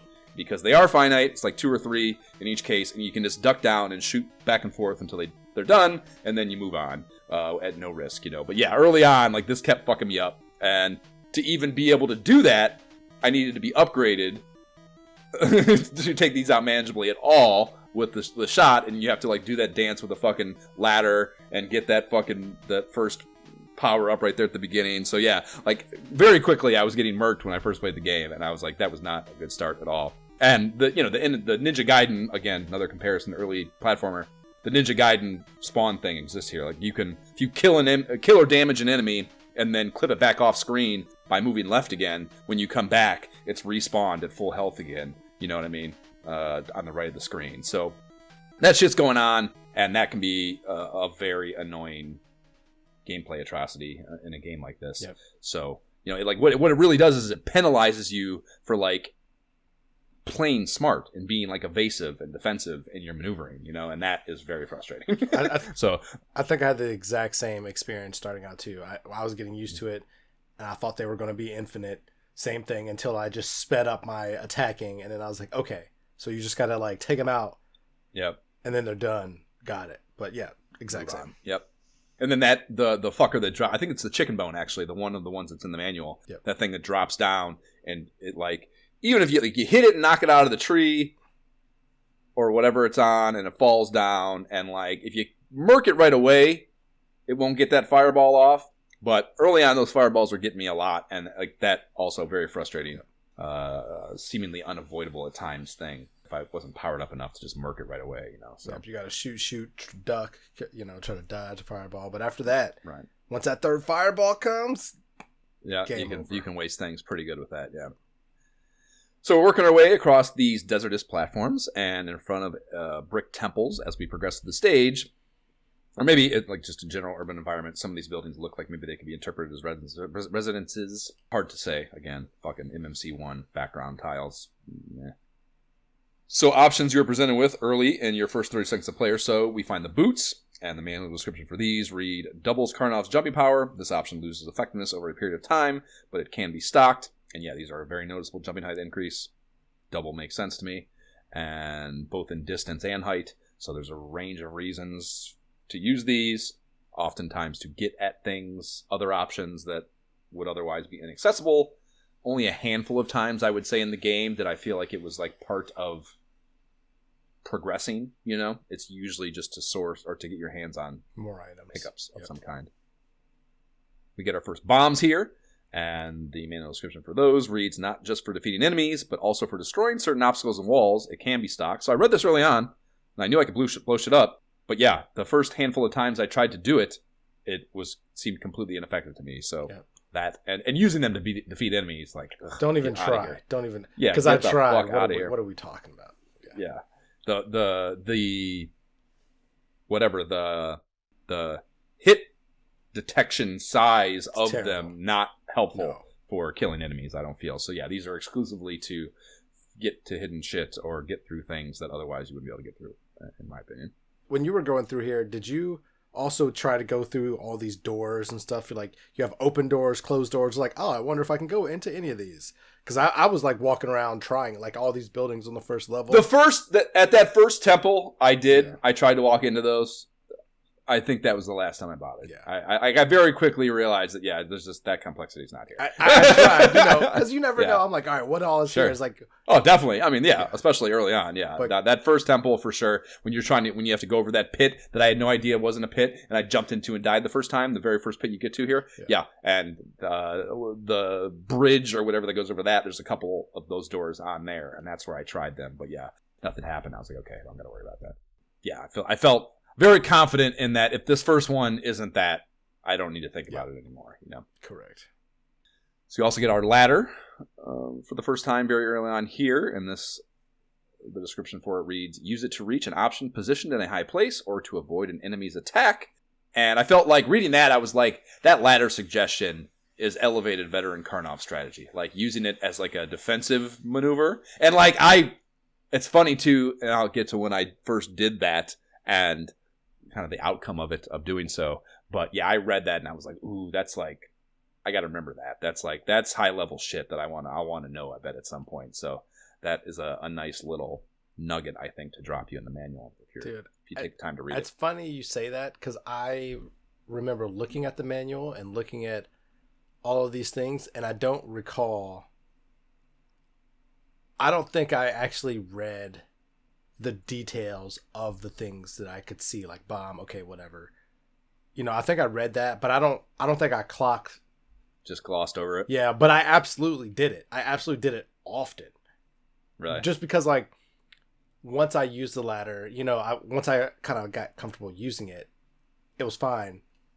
But it wasn't until, like, a couple levels in, I even tried to shoot while I was on it. But I noticed you could like land on it and move on it and stand on it. Top so of then it, I was like, wait a minute. I wonder if I could just. So then I tried it. And I was like, oh, this is great. Let me just climb up here and shoot from here. Oh, yeah. And there's certainly. It's funny, too. Like this item, just in like, again, we kind of talked about our like, whatever our previous experiences with it in the last segment. Like, when I think of Karnov, even from like my just adult dabblings with it to whatever, because we see it in the mags and stuff when we're doing a podcast. Like, this is what I think of. The latter is what I think of. Really? It's just like a very, I don't know, for some reason or another, a very prominent thing about this game that kind of gives it a uniqueness, I feel like. This item being able to just whip out a ladder and like anywhere you want, essentially, and like use that to manipulate the environment. Like, that's what I was surprised. Also, I guess that there weren't more, because there are a lot of these things, these pickups in the game, right? Relatively speaking, to a lot of games, especially an action platformer like this, that you would have this kind of inventory. I think is a little bit unique and interesting. But I felt like it was more overwhelmingly more. And it is just because of what we're saying here. There's like 4 you get here right in the fucking first 10 seconds of the game. So like anytime I've ever fucked with it, it's like, holy shit, I have so many things. I haven't read the manual. How do I, like, oh my God. Like, I can't believe there's this much of this manual for sure. Often like, wait, right, what was that again? Yeah, that was a shield. That's right. I forgot. Right, yeah, right. So just, it's that initial maybe onslaught that made me feel this way. But in hindsight, I was surprised there weren't more. Because half of them, yes, are like very specific to wings that you can only really use for like very specific things. And there aren't as many as it maybe seems just by the empty fucking squares in your HUD, In any event, the last one we get here is the K mark, and this is just a K, and you get an extra life when you collect. It says 50 in the manual. I think it's actually 49, which is interesting that it's not 50 exactly. Really? I don't know. But yeah. I didn't pay that close attention. And yeah, these are fucking kind of everywhere, and throughout the game, especially if your save's coming and you're just kind of like whatever, fence testing and really trying to find all the spaces and stuff. I probably did this 3 or 4 times over in my playthrough. So these things are everywhere. And you find like caches of them too that are like, oh shit, there's a shit ton of these here. Yeah. Well, I would often, I think for like half the time, I was definitely, when I would see them, I would go after them in every way. Like, I gotta get all these Ks. And then at that point, I realized how many lives I have, and then I'm not really losing them unless you're playing with 9 in particular. Yeah. Yeah. So then I was like, just kind of like, all right, if I see a big cache of them, like what you said, then I'm going to go up there because there might be something else there, or it might be behind a wall or something. But otherwise, it's like, I don't care. Like, if they're up in the air, I'm not going to like waste a boot to try to jump up and grab 2 more wasteless Ks. Right. No, I, as will probably be the case with every game episode moving forward, I'm initially trying to play this hardcore mode and like get all the fucking chivos and whatever, at least see how much of that I can do, before it gets unpleasant. And I would say around stage 3 or something is when it got, I think the Tyrannosaurus Rex, if I recall correctly, is where it became unpleasant. And I was like, okay, I'm going to start safe going. Once you start doing that, of course, this extra lives, who cares? But up until that point, I was definitely, and also there's a Chivo specifically for like clipping the numbers on them. So that was another reason I was going after them pretty hardcore early on. But yes, eventually their importance dissipates, no question, once you take that out of it. A couple more buildings after you head up over that pit bridge. Then things open up into a sandy area where we will have our first boss battle go down. And Merman is his name. It's a green humanoid with a fish head and a fish tail for legs is his game. And he floats up above the ground. He fires off green pellets that I'm not sure if you even have to duck to go under. I think they fly over your head either way. And you can easily duck them either way. And he just does this kind of sine wave pattern thing back and forth, screen edge to screen edge. He's just kind of like floating up, then floating down, floating up, floating down as he moves horizontally.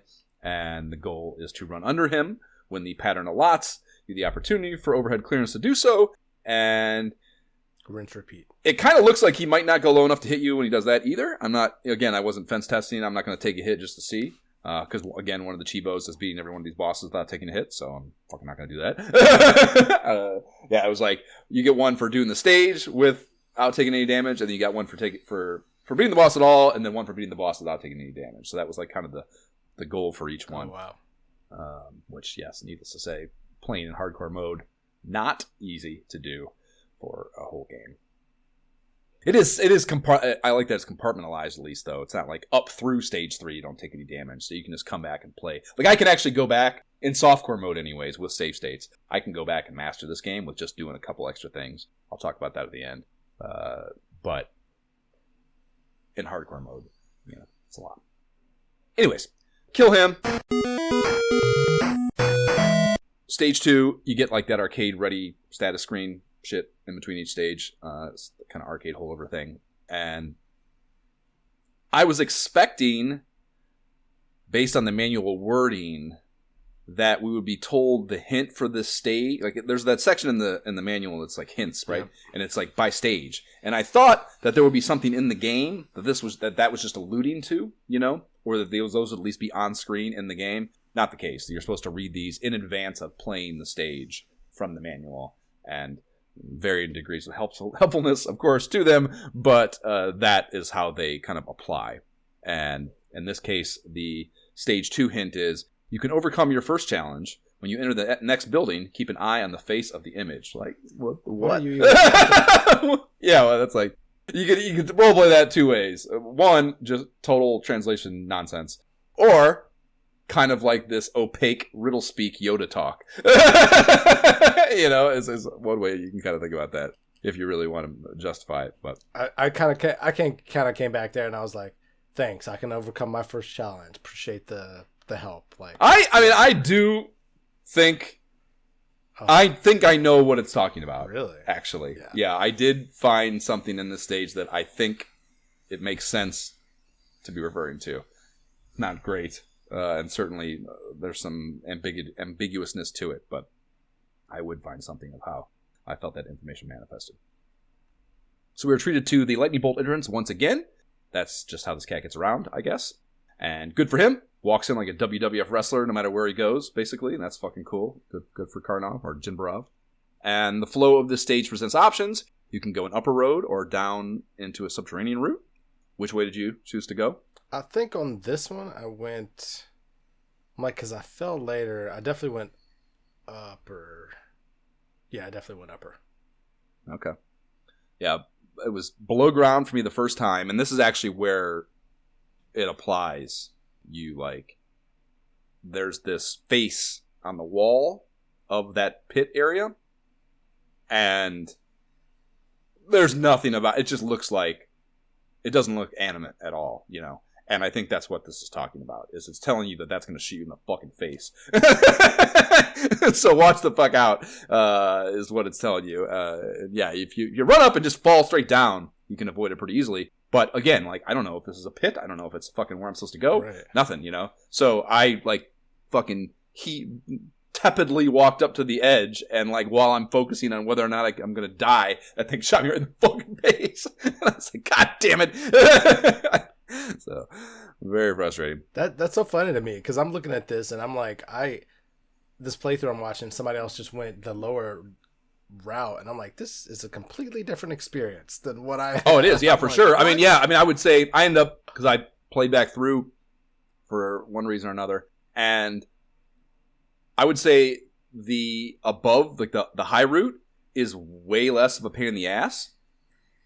Like, you get some wing flying action. It has fewer K pickups, if you're into that kind of thing. But the down one has a shit ton of Ks to pick up. There's like huge caches of them down there. So it's more work, but higher payoff, you know, higher risk, higher reward.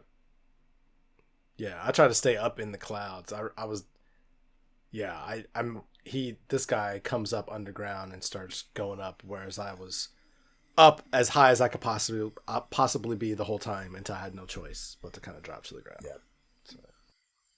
Yeah, there's a handful of new interesting enemies here. There's those robots. I don't know if those are on the high route, but they're definitely in the low route. And they appear, and they're just like, their fucking fists are on their hips, and they're just like standing there, and then they turn into, they'll fire off, if you let them stay around long enough, they'll fire off some kind of projectile or something. But you can just run up on them, and especially with the triple shot, and just dump on it, and they also, like, and again, something I just was not able to figure out.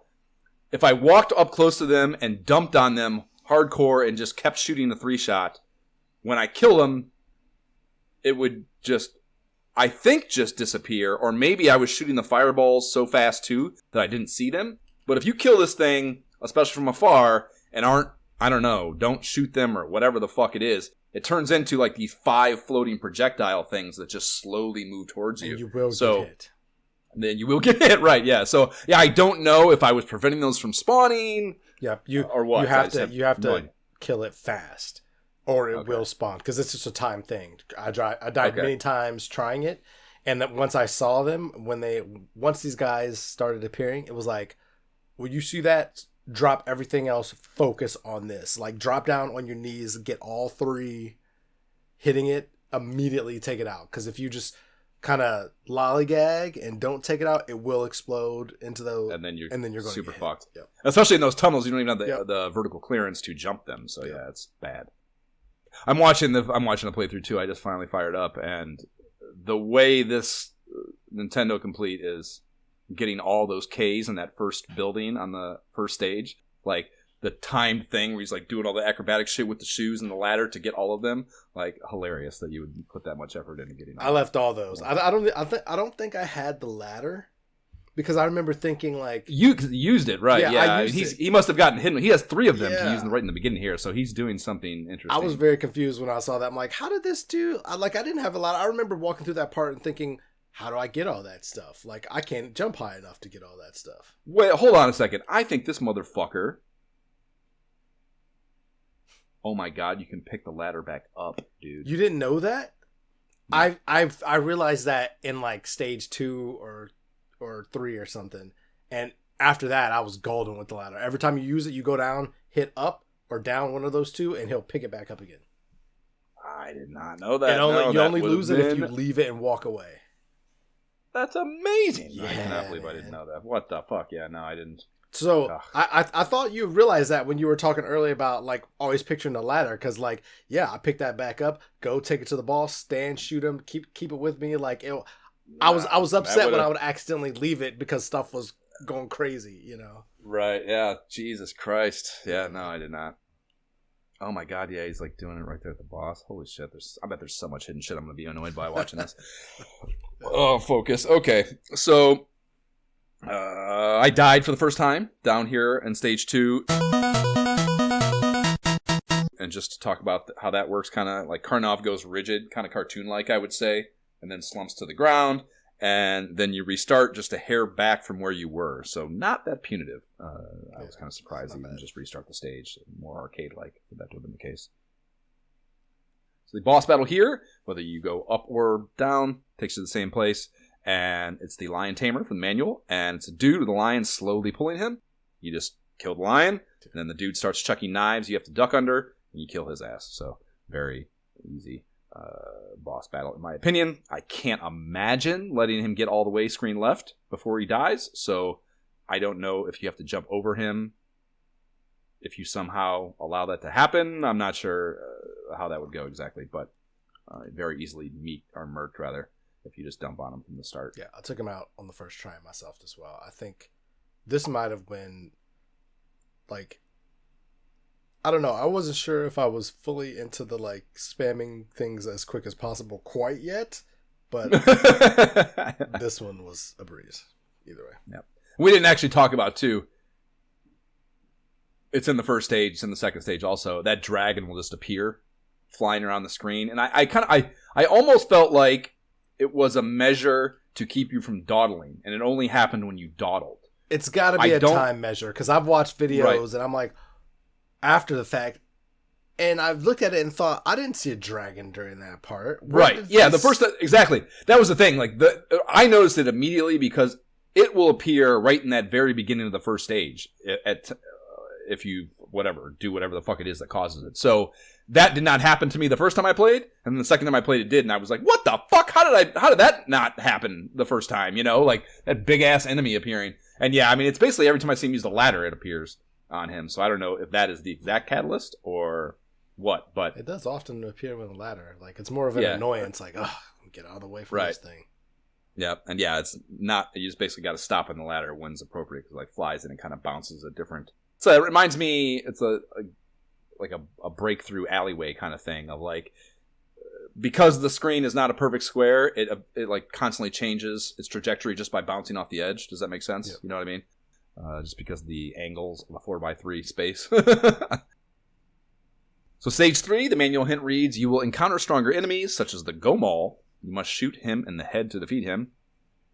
So, the thing you need to do against 90% of video game enemies ever. Got it. And this is maybe a cave, I would say, as far as what the environment is supposed to be. And an easily clocked and accessed mask icon can be found here. The first one that I was ended up getting. I don't know if you got any of those ones that are hidden in the first two, but yeah, at the top, I don't know how I noticed it, but it felt like I just knew that there was stuff up in the sky at the beginning. So let me just drop this ladder, climb up, and okay. So the way this functions, I kind of talked about it in passing when we were just blowing through the options thing, but it once you have it in your inventory, I don't think you can select it. Even if you can, doesn't matter. When you get to there's like predestined areas that have like a smattering of hidden things that you can only see by using the mask when you're standing in that spot. And it's both an audio cue, it's like a chiming noise, and also the flashing thing in the menu bar. So there's audio and visual to cue you on this, and you kind of just got a fence test to find it. There's no I guess maybe there's times where it's like, oh, like you said, I bet there's something hidden there, just kind of the way just video game savvy gets you to look in certain places, maybe. But generally speaking, this is just kind of a you got to know or find it randomly kind of thing. And in this case, the place it reveals, it's a couple Ks and a clapper, and the clapper is a new item, at least for me in this case. The main description for this will destroy every single item on the screen at one time, except for the boss in each stage, and it can be stocked. So, in the vein also of early NES action comparisons, the Gunsmoke Smart Bomb kills everything on the screen at once, And yeah, these are critical for those mummies at the end of the game. It's the only way oh my gosh. Yeah, my opinion. Dude, when I saw those, here we go. 8 and 9, I think. Yep. Cool thing, too, I liked with the mask, when you use it, your sprite actually dons the mask he's wearing. And it's like a little cat-inspired cocktail party mask, So I thought that was cute that he actually puts it on. It's not just an item that you use. Nothing changes. One of my multiple trips to the stage, getting back to the boss for another go-round, I encountered the boss from stage 1, Merman. So this would probably fucking happen, I don't know, a dozen times in this game where, bosses become grunts. Or previous bosses become grunts in stages. So that is a thing here. In general, maybe it's worth saying that boss repurposing and reassetting is a theme in this game. You'll also get it for boss battles. So that is also not a great thing for a video game. I thought it was me at first. I'm like, wasn't that the... No, that's definitely... I'm like, was that the same? Maybe it was a different sprite. It threw me off at first until it kept happening. This was also another instance, too, where it didn't happen the first... it wasn't dependable. That appeared for me at a place that I had been through, 5 or 6 times already. Or at least I'm pretty sure. And died and had to play back through it again. Or got hit and save scummed. So, again, Is that a time thing, too? Yeah, exactly. I would love to know the math. It could be, because I would love to know the math. I had the same thing happen where, the merman thing popped up in a spot, and it caught me by surprise. Yeah. So, yeah. So, I don't know what's in the code there, exactly. Again, first time for me anyways, the shield can first be accessed via ladder right before the boss in this level, and the manual description for this reads, protects Karnov from an enemy's attack up to 5 times. And it is a very helpful tool for what is coming, which is the boss battle against the Tyrannosaurus. And this is the arcade. In the arcade iteration, it was this and a 2-headed dragon that we would have to fight here, so lucked out, I suppose. And the Tyrannosaurus is big. It lumbers towards you, firing fireballs off at a range of heights while you're trying to pepper the head with attacks. And I died trying to murk this dude probably a half dozen times before I had to... This is when I did my first walkaway. Like I said, I played this game in 2 runs. The first run was up to the Tyrannosaurus here. I died a bunch of fucking times, and I was like, I've had enough. I need to walk away. And that was also, I'm still hardcore moding here, I think, perhaps. And that also led to part of that as well. This is more work, of course. I'm like, why would you walk away? That's craziness. Yeah, it's not... coming back the next time... if you have the triple shot, you can kind of dump on his head with the triple shot on turbo, and maybe you only have to avoid maybe 2 to 3 waves of his fireballs, and that's a little more doable. So, I came back and was able to knock him out in a few tries. So it's not like this is fucking terribly difficult. But again, after having done as much work, it's always more startup cost to play the game in the beginning. You're taking notes of more minutia. And once you start playing the game, it's easier fucking podcast process. So that's part of that too. But either way, this guy was definitely my first kind of like real hurdle as far as playing the game goes. Okay, so that is funny to me to hear because, I walked away too just because, the beginning of this, it took me a while to get back into just kind of like, all right, how does the hitbox work? How does this all work? But then I got going and I was fine. Once I got to this boss, I just donned the shield, because I'm looking at these like, what are these items again? So I threw on the shield. And once I had that, like, he's not even hitting me at all. And I just... Oh, yeah. So, huge step. I don't think I was able to get that the first time either. Okay. For whatever reason it was. So, yeah, not having that, huge thing, too. I actually read in the wiki to use the boomerang on him. So I was trying to do that. And that is useless. The boomerang is useless. What? That was going to be my second point. Is that, like, I used the shield, took him out. So, no problem. Secondly, the video I watched after the fact, the dude hit him in the face with one boomerang and took him out. That's why I'm like, how did you have a hurdle with this? This is all. I don't think I know how the boomerang works then, because I tried that boomerang every time because I read that. I tried the boomerang. We'll fight this boss again, and I tried that fucking boomerang on him each time, and it didn't seem to do anything. It didn't seem to work. So I will agree with that 100% because to me, I just never used the boomerang again because I couldn't get it to work in general.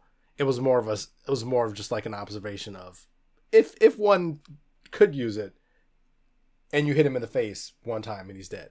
But yeah, I experienced the same thing to where like I couldn't get it to work, or I would get it to work when there was no enemies around, and I just said, screw this boomerang. Like, this is not even, why would you use this? Yeah.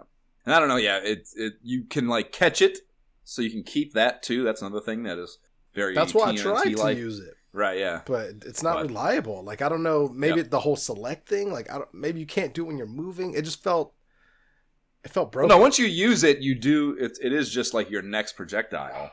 But it felt broken to me, man. I don't know. Yeah. But yeah, it would just go right through him. And, I mean, it would come back. But even in here, too, it's tough to catch again, to try again, to like fence test this and kind of figure it out, because he's firing the fireball, so I can't, like, if I throw it and it comes back up high, I can't necessarily jump because I'm going to get hit with a fireball, so like, I wasn't able to really test the boundaries on how the boomerang worked here. So yeah, I ended up never really fucking with it again. Yeah.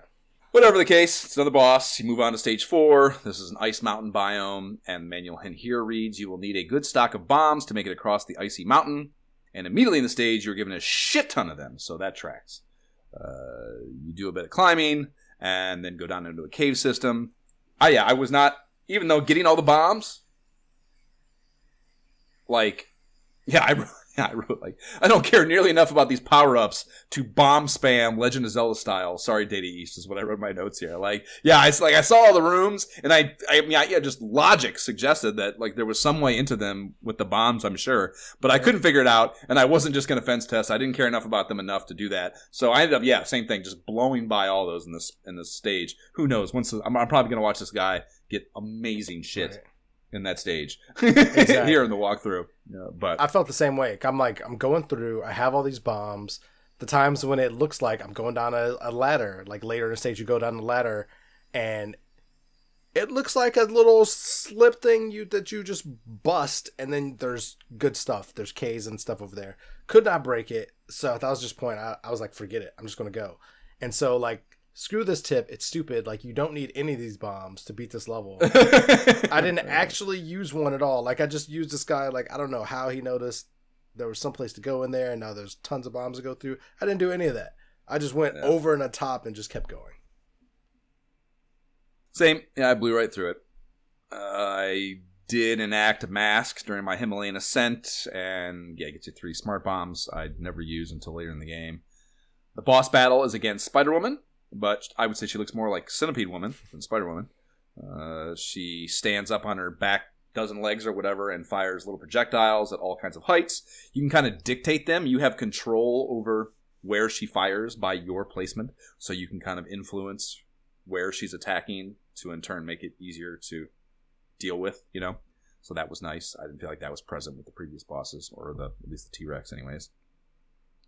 And I thought, my first time, I thought she was impervious to my fireballs the first few tries. Like, didn't seem like it was hit detecting the right way, and she takes a handful of hits. So yeah, you gotta just jump and dump, maybe more so than some of the previous bosses, and whatever. Man, this was the quickest fight ever. I don't know. I wrote in my notes, I don't know how quick that was, but it was like record time quick. Like I spammed, I don't know, 6 to 8 times. I don't know what it was, and she was gone.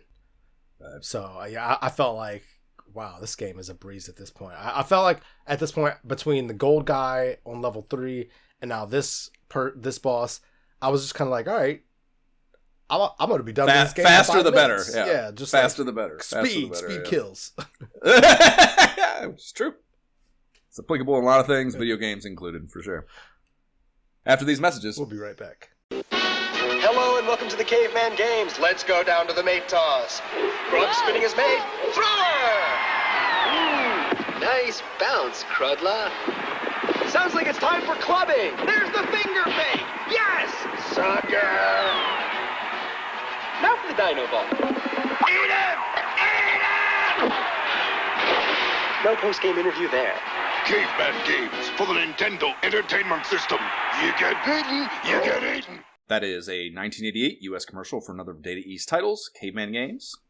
That is a caveman-themed Olympic-like minigame collection. That is a really fun idea, but as with nearly every minigame collection, runs out its welcome and steers into tedium rather quickly, despite a really fun effort towards theming. That makes me sad. I can remember I had a running experience with that, me and Jab, that I recall, where we enjoyed it for like 20 minutes, and we're like, oh, fuck, this is not a whole weekend of game.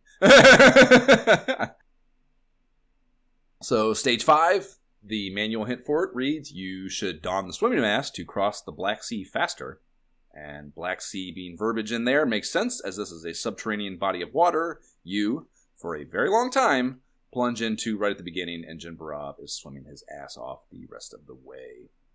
Your sprite swimming physics do not have buoyancy to them, which is welcome, because I don't want to have to tap the fucking A button on spam for an entire stage, so it's fine with me. Thankfully. But I was surprised that was the case. I expected to have to Mario 1 tap my way through there, you know? Or any Mario, I suppose, kind of works that way swimming. Wise. And fish, projectile popping seaweed, a sea dragon palette swap with the air dragon we've seen a few times, and a trident shooting merman enemy with a rather unreasonable spawn rate are the enemies through here. And I did not find the swimming mask before crawling back up onto land, so I don't know how that improves your life. I didn't fuck with it. I'm sure it's great. But as soon as you get back up onto land, it's boss battle time again. And again, because it's just the fucking T-Rex, again, Lei Sai. And he does have a higher fire rate in my perception, so I think that makes him harder. And I had a hard time in the first time, so I was struggling despite both HP and having the 3-shot, or both HP rather, and having the 3-shot. So here, yes, I tried getting creative and using the ladder in a boss battle to create a defensive fortification of sorts and theoretically be above his shooting trajectory, right? So did I. This is when I used it too. Okay, yep, I'm curious to hear how it panned out then, because it was going all right until the T-Rex got just directly below the base of my ladder, which I had put on the left side of the screen, and I couldn't shoot him anymore because he was directly below me, and you can't shoot down. And his sprite was just spazzing out, going back and forth at the base of the ladder. Really? So I basically couldn't, like, there was nothing I could do on top of the ladder.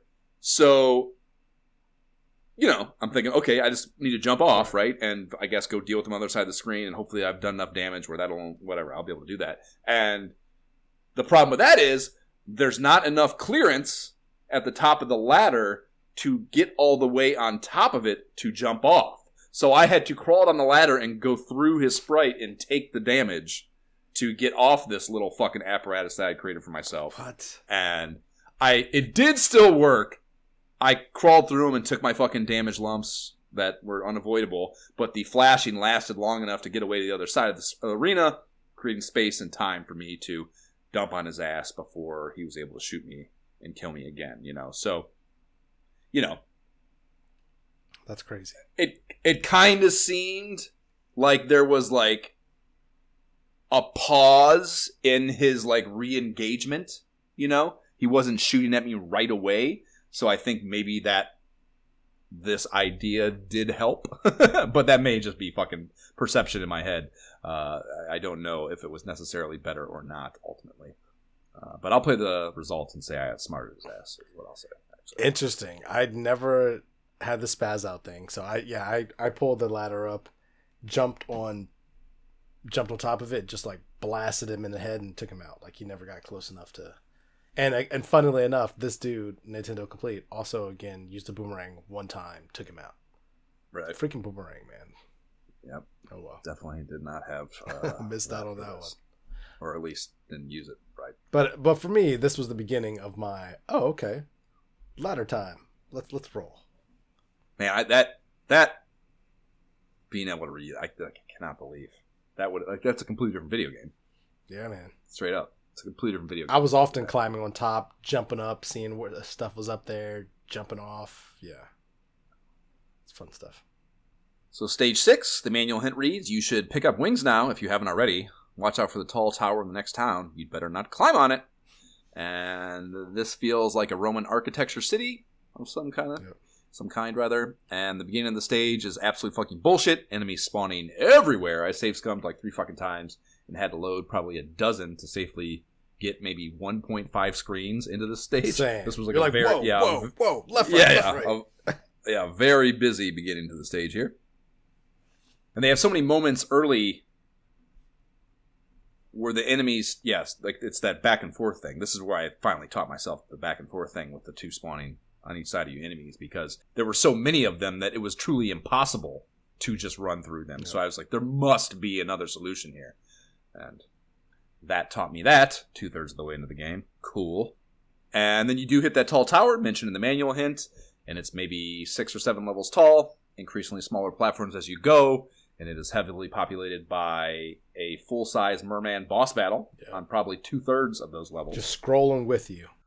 Right, so you're fighting like 4 or 5 of those fuckers as you climb up over the dividing wall that goes up the middle of the tower, so you can climb back down the other side. Coming off there's an opportunity to traverse the building tops, which is a little tougher of a route than ground level, but it's well worth it to weather because the reward at the end is a shield. And that makes this boss battle against a retread Spider-Woman way fucking easier, yeah. So, do the work. Do the work. And yeah, I mean, there's nothing to talk about there because it's the same boss we already discussed. So moving into stage 7, manual hint reads, keep a shield on hand to protect you in this stage. And it's a desert landscape, sand dunes, palm trees, and a cool mountain in the deep background. Very cool. I think probably my favorite environment in the game. And the big set piece here is a pyramid. You can climb the side of and enter at numerous places. And scaling the side of it takes you up and past the horizon line, which again is why I like this, I think, as a level, because it's just a cool effect to show some kind of epic scale, I think, in a limited NES visualization situation. And I got stuck here. When you hit that room, so you move into the pyramid, and you hit that room with the golden phone booth, or whatever the fuck that thing is, in the top right of it, and there's the 2 mummies, and I could not figure these out, basically. Oh. I didn't know what to do with them. I didn't know what to do with the door. I didn't know how to progress. I tried, loading and going back all the way outside the pyramid and going all the way up the side and falling down that shaft, which just takes you back to the same place. I tried going in at ground level, which just works its way up to the same place. So this is the only thing you can do is get to this room, and there is just nothing about this that explains to you, or to me tips you off on how to get through it. How the fuck did you figure that out? So, you mean beating the mummies themselves, or getting through the whole thing? Oh. Getting through the room. So, this was fascinating to me because I feel like I'm just double checking because I had like no notes except for on the boss. But this level, it wasn't tough. Like, I think I just went. I mean, specifically the phone booth room. Like, how the fuck did you get through the floor? Oh, okay. I'm asking you. Yeah, I was annoyed. A couple of times I was dealing with this because, like, I feel like when you go up there at first on the top, the mummy is there. I didn't even have anywhere to go. I just put my ladder and I was like it was there and then it wasn't there. And I was like, what is going on? Is this golden door mean something different? So I had to deal with the mummy over and over, just in annoyance, trying to figure that out. And then after finally beating him and just saying, forget it, I drive back down to try to be like, what's next? Like, do I go to the right? Like, where are we going? And somehow, accidentally, I don't know how it happened, part of the square disappeared. And I was like, oh, look at that. So then after going down there and immediately dying and having to, like, start back over, I went, killed the mummy finally, and then was like, how do I get down there? Like, I dropped a bomb. It didn't work. Dropped another bomb. It was a pain. It was a pain. In the end, I think it was bomb placement, perhaps. But it was, I don't know. I don't remember. Like, I just remember finally at least I wouldn't argue with you that it does work, I suppose. So it would not surprise me that there are multiple avenues, I guess. But reading the strategy wiki is the only way I was able. I think you just, like, because the first time I was over there and it wouldn't, like, nothing would happen. You have to. But I think you have to kill the mummy, right? Because I remember not killing the mummy and it didn't work. Has nothing to do with the mummies. So you have to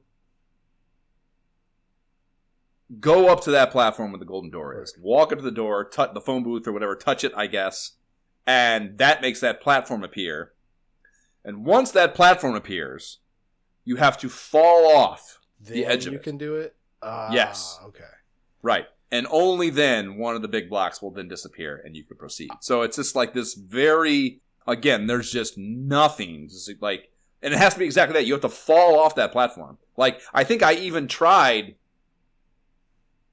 like, using the ladder to get up to, like, fall, like, jumping off the platform or something. Like, I did the kind of the steps almost the one time.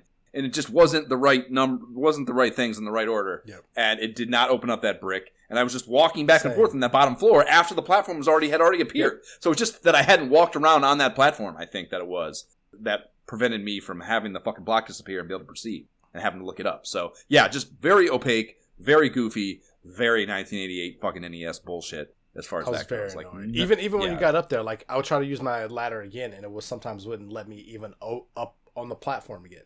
Like, it was a pain. Right. I just remember being annoyed and just, like, jump. Like, once I got up there again, I was like, all right, I killed the mummy last time. That's the only thing I could think that was different. You know, killing him. And then one time being annoyed, just jumping over him and jumping down. And then, like, oh, how did that? Yeah. Yeah, and then, you know, this is fucking stage 7. We haven't seen anything like this. Nothing. That fucking golden phone booth is not like anything else. There's just no language here to communicate to the player what the fuck needs to happen here. And that is just, I think it's terrible. Yeah. It's a terrible It feels like a pure game, accident. Right, exactly. Yeah, it's not fucking good. You get that fucking block disappear, and you fall down, and there's another K-party here with some mummies and some rock tosser shit as you go up some steps. Just smart bombed all these fucking things, basically. And then the boss battle is immediately thereafter. It is a new one, at least. It's the two-headed dragon that we probably would have saw with the T-Rex earlier in the game if we were playing on the arcade cabinet. You have the shield here. Super easy, I think. You just jump over the two low fireballs and under the high ones and shoot his head.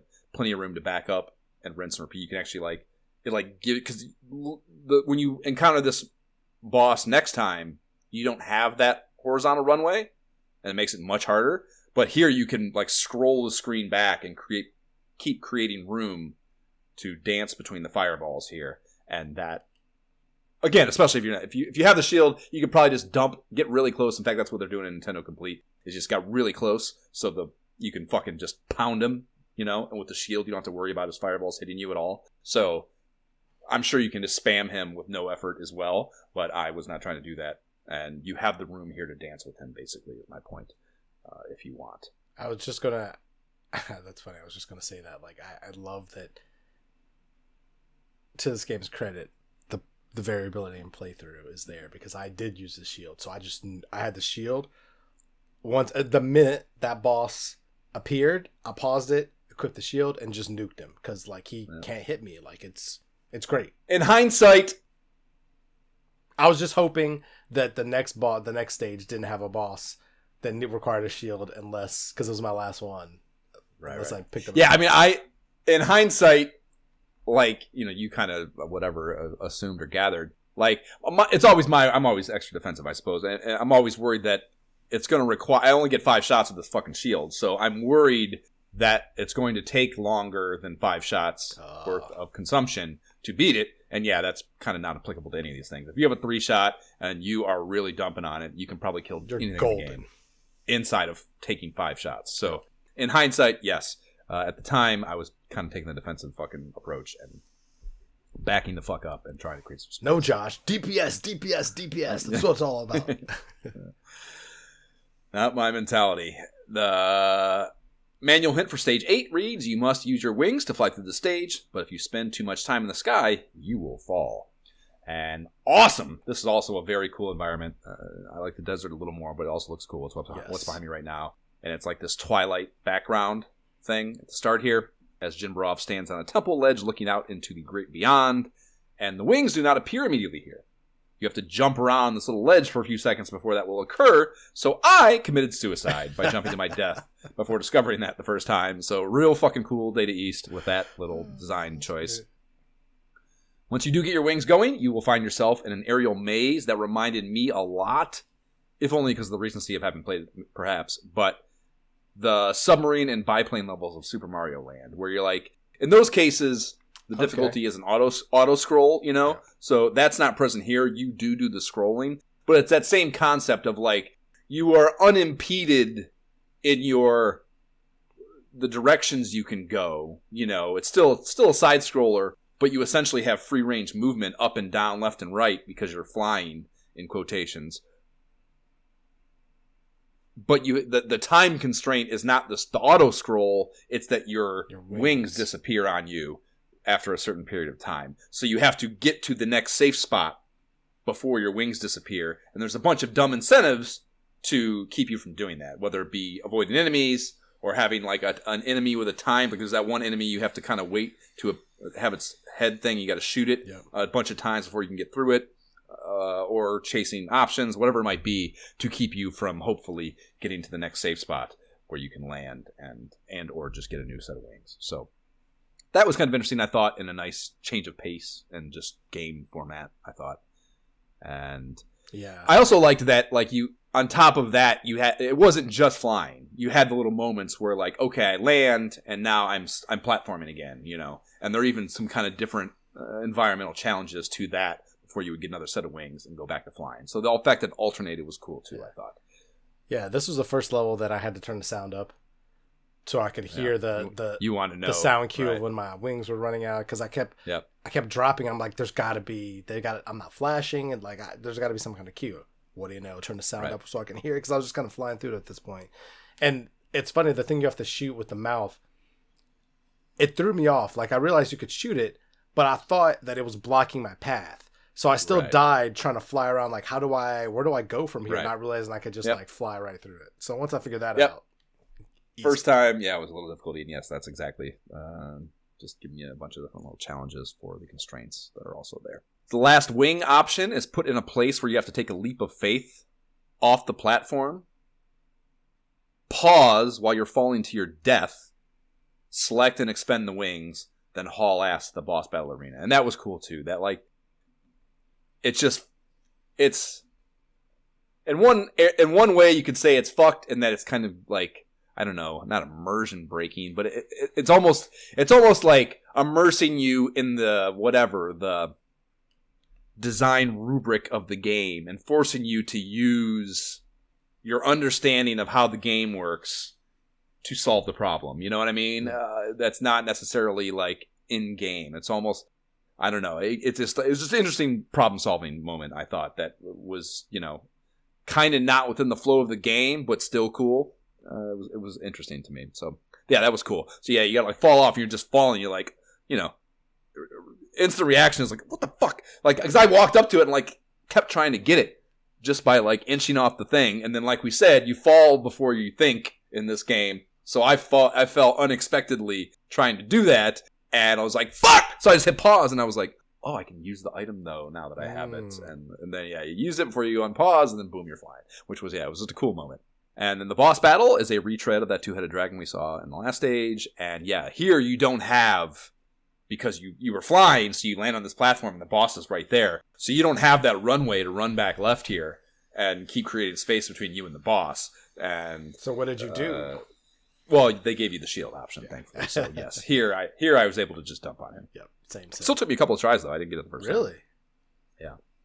Because again, I'm still not just like, oh, I'm gonna be fine. I'm still like trying to evade fireballs to some degree, which means I'm not shooting all the time and dumping. So I'm taking damage and not dealing damage, and that's bad. Dude, at this point, I pause throwing the shield, and then I'm immediately like, and how close? Go. How many times can I press? And then it's like, all right, done. And it's in these moments, and I'm thinking, man, Josh must just be chilling right now with the auto turbo. Like, if you could dial it all the way up, like at this point, it's just a race. It's a thumb race. Yep, should have been. I'd have been more aggressive. Not the first time in my life being more aggressive would have been helpful. Stage 9, manual hint reads, here you will encounter Ryu in a deep forest atop the mountain. Good luck!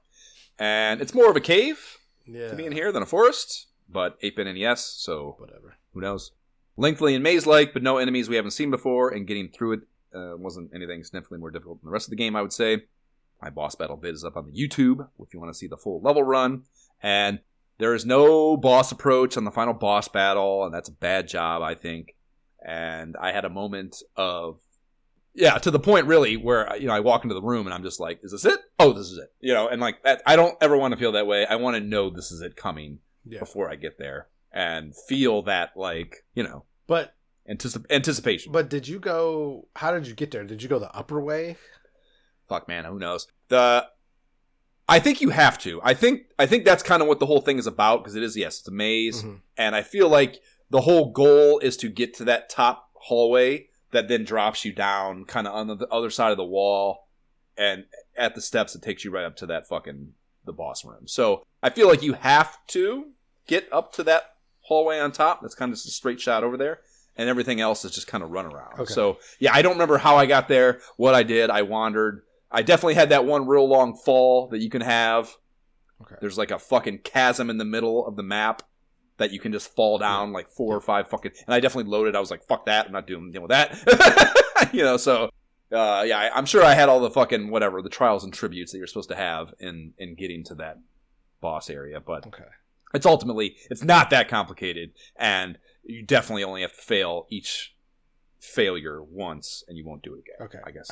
I was asking a question because I remember I explored a little bit at first, and then I ended up just...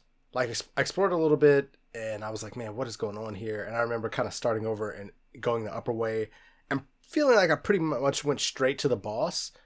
And then I was messing around in between boss attempts and, like, fell and ended up exploring and encountering all these, like, all the former bosses and stuff like that. So that's why I was like, man, if you somehow went down there, you would just, maybe it's a time thing we talked about earlier. All of a sudden, the mermaid and stuff starts popping up, and I'm like, never go back down there. So to me, it was war of attrition. Yeah, no, I didn't have that happen. That's interesting to hear, though. That's a cool penalty for fucking up, is to just have to deal with boss after boss. That's how it seemed to me. I don't know what the actual way to trigger it, so to speak, but. Yeah, that's cool.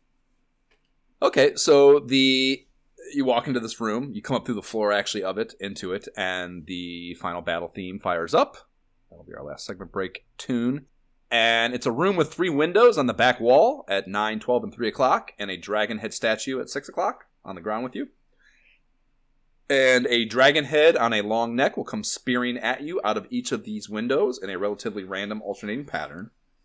At the end of his neck extension, he will pause a beat, then pop off a giant fireball that moves plenty slowly enough to jump over. You almost have to just, like, the real...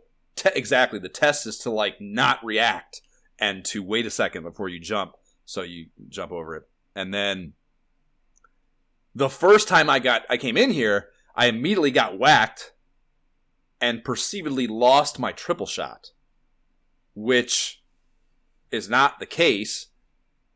On the second run, I came in and I realized they automatically nerf you down to a single shot here, which I'm guessing it's just a balancing choice.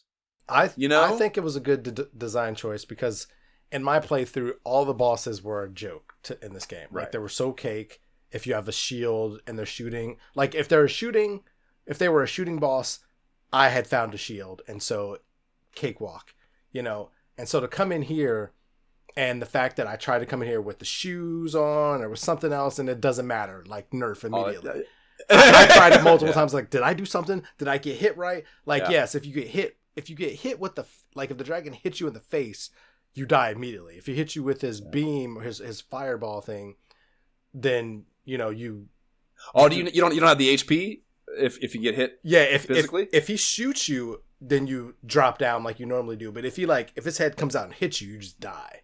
Oh, really? I don't think I didn't clock that. Okay, that's interesting. Yeah, I found that really good because it took me from like smoking, like the thumb race of smoking the boss to okay, it's still a thumb race in between, but I gotta like patient wait. He comes out exactly. It's definitely a dance. Yeah, it is. Yeah, it's definitely a dance for sure. Yeah, I mean, the fucking in my video, man. I'm like, I come in and I'm like, I had a few moments where I was like, what the fuck do you mean you're just taking my shot? Like, what the hell what do you mean? Like, what the fuck? Yeah, I was definitely pissed as fuck. But the fact that I was emotionally upset about it, that's in its own way cool. That it like created that emotional response in me to be like, it was taking something from me and therefore I'm angry and want to fight. Like it's cool. It's like a cool little, whatever, emotional journey, I suppose. But also a reminder to me that, holy shit, man, like if I at some point was just like playing this with just a one shot all this time, like how much worse of an experience would this have been? I'm telling you, dude, I don't know. Turbo 3-shot, I just don't see how any other way. I just do not see any other way. So yeah, it was pretty easy to get in the jump and shoot flow. You need to work through this. I was on a pretty nice hum by maybe try 3. I kind of understood the physics and like how far I had to be or where I had to be from each of the windows and all that. And the only reason I wasn't able to finish them on that third one was because there's some slowdown in here. And like we mentioned, the real trick with the projectiles is the timing of it. So if you fucking present slowdown and fuck up that timing, that is a real motherfucker, and that did not feel nice at all. And I was also a little bit pissed about that when I was playing. But yeah, for me, I was just fence testing whether I shoot as soon as the head comes out. Afterwards, do I jump out? Just kind of fine tuning. Well, that's for sure. Yeah, because you can the 9 and 3 o'clocks. I was able to work it out to where I could hit him on the coming out and then hit him on going back. Whereas the one coming out the middle, that's not really possible. You kind of just got to get there, do the jump with the jump dance with the projectile, and hit him as he's going back in while you're doing that jump over the thing. So yeah, I was able to. I think that's, to me, anyways. I guess I should have watched closer on the video. It's over now, but seeing how they handled it and if there was something a little more or whatever high level I could have been doing, but yeah, that was kind of the trick. And there was also the cool moment of, and I'm assuming this will be the same for you, I feel like it's got to just be baked in there, but at one point or at some point, the 9 and 3 o'clocks turn red, and they're still attacking you, but you no longer do damage to them. Yeah. And I'm curious to know whether that happens to both of them at the same time once you hit a certain damage threshold, or if I just happen to luck into, or not luck into, but it doesn't, because I feel like I only had one of them turn red.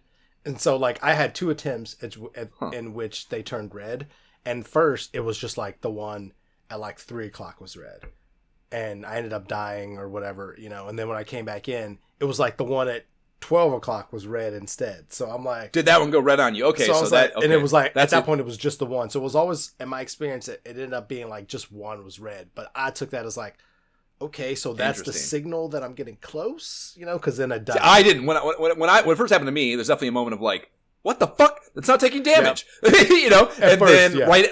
right after that, like I said, it was both of them at the same time, the right and left. Oh. So the only one that was left was the middle, and I literally had a moment where I'm like, oh, it's the same one, or sorry, they're separate. Because in my mind, it was all one dragon Right, coming just out of each popping of the out. windows. Yep. Right. So yeah, I was like, oh, they're different. It's three dragons. Okay, copy. And I've basically taken 2 of them out, and now just the last one remains. But I assumed that meant that the middle one was kind of like the ringleader, and that the side ones were just, whatever.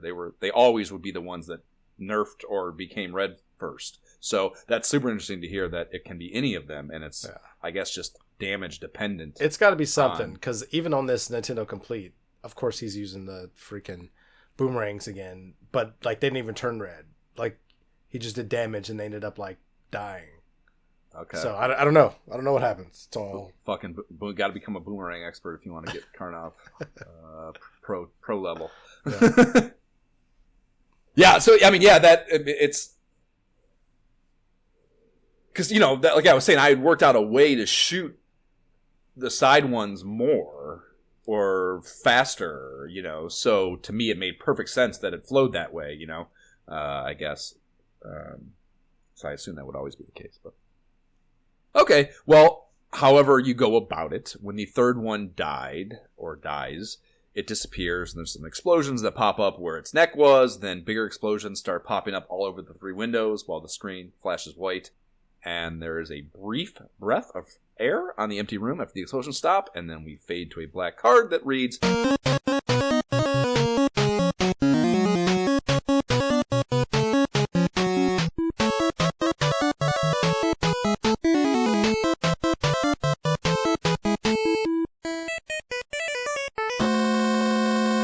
congratulations, the end. And no credits. That's game time on Karnov. They did spell congratulations right, so good for them. That is that. And yeah, retro achievements tally was 29 of 32 Chivos. nice. Could easily master it with hardcore off and some saves coming. The only 3 I didn't hit was the perfect run on stage 4, and then the 2 T-Rex battles. Neither one was perfect. I took damage in both cases. So you could just go back to those levels. Yep, Nice. exactly, with fucking the boomerang, hopefully, and just fucking take them out. Nice!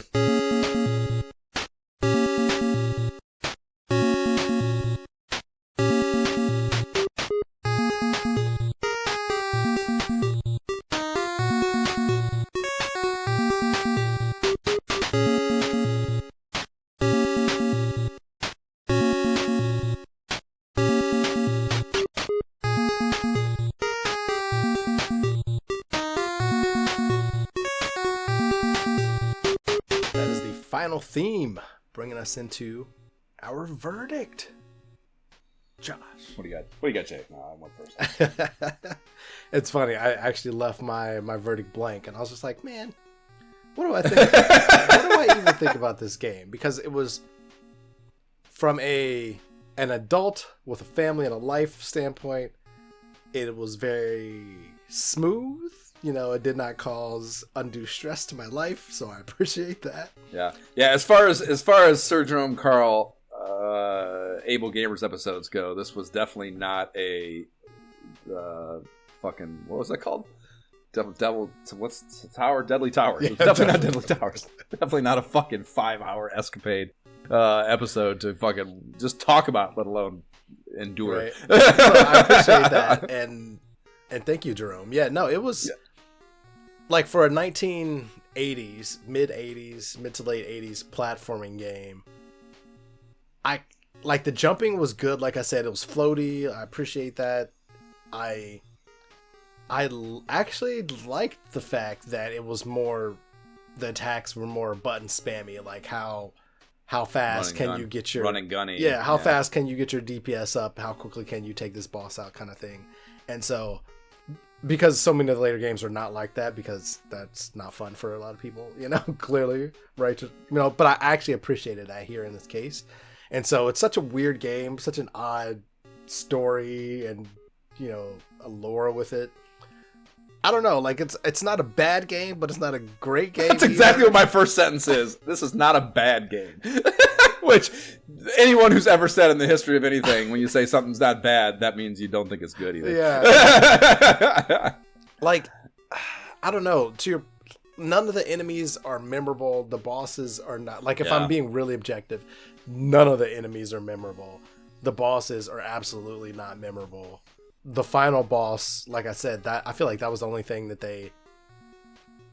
that took some actual work and time into it, because it completely switches up and changes the paradigm. If you're like me and you're just blazing through it, it makes you stop and actually learn the mechanics, learn to fight and move around.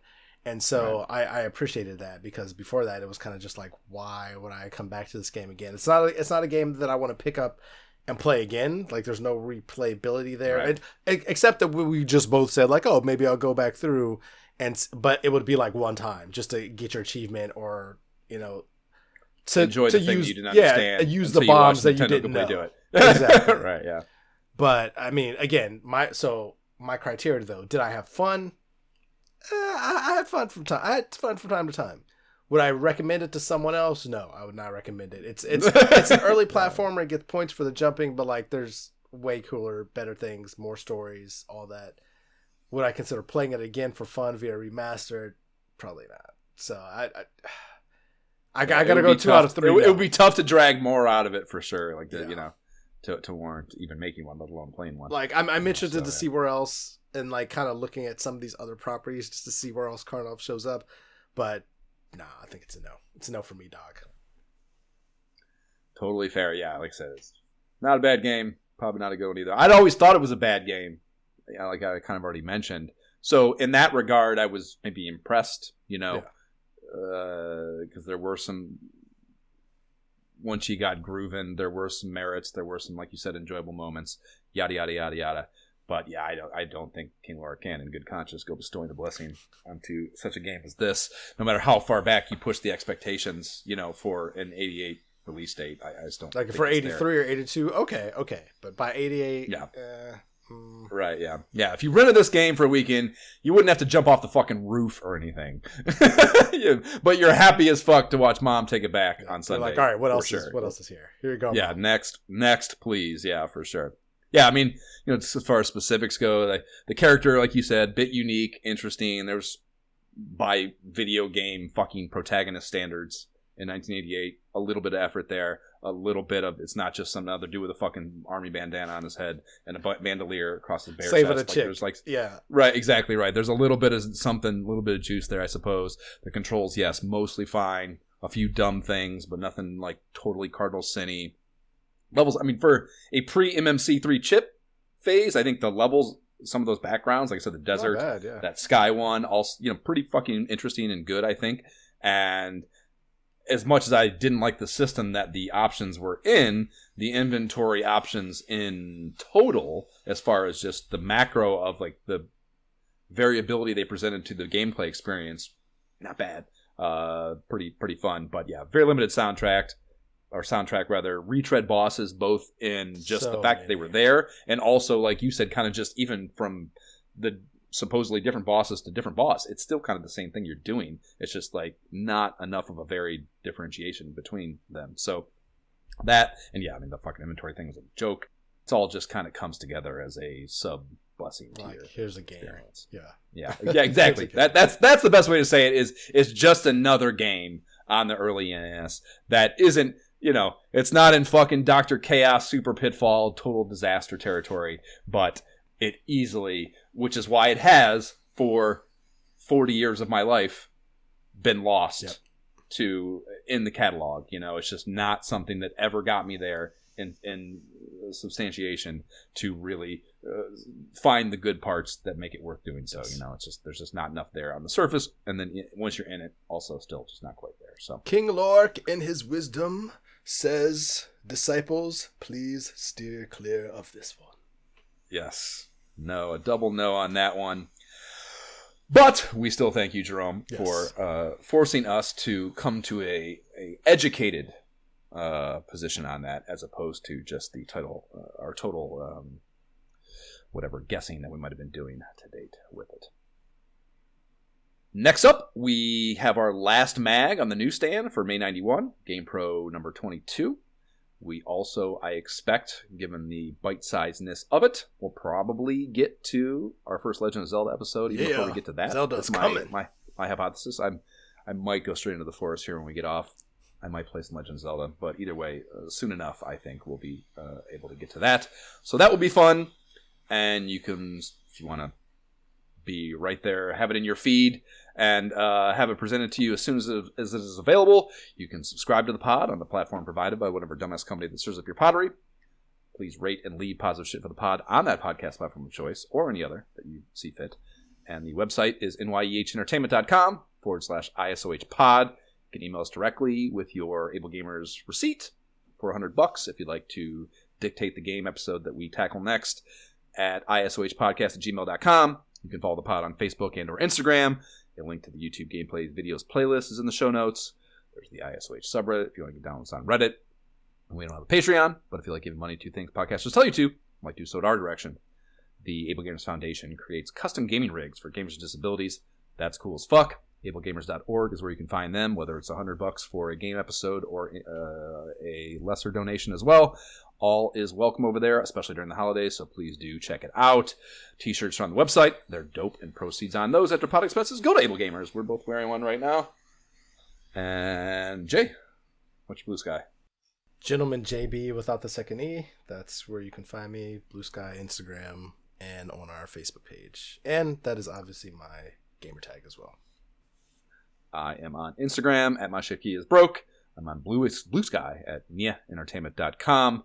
And both my Oculus for as long as it remains and my Steam tags are also my shift key is broke.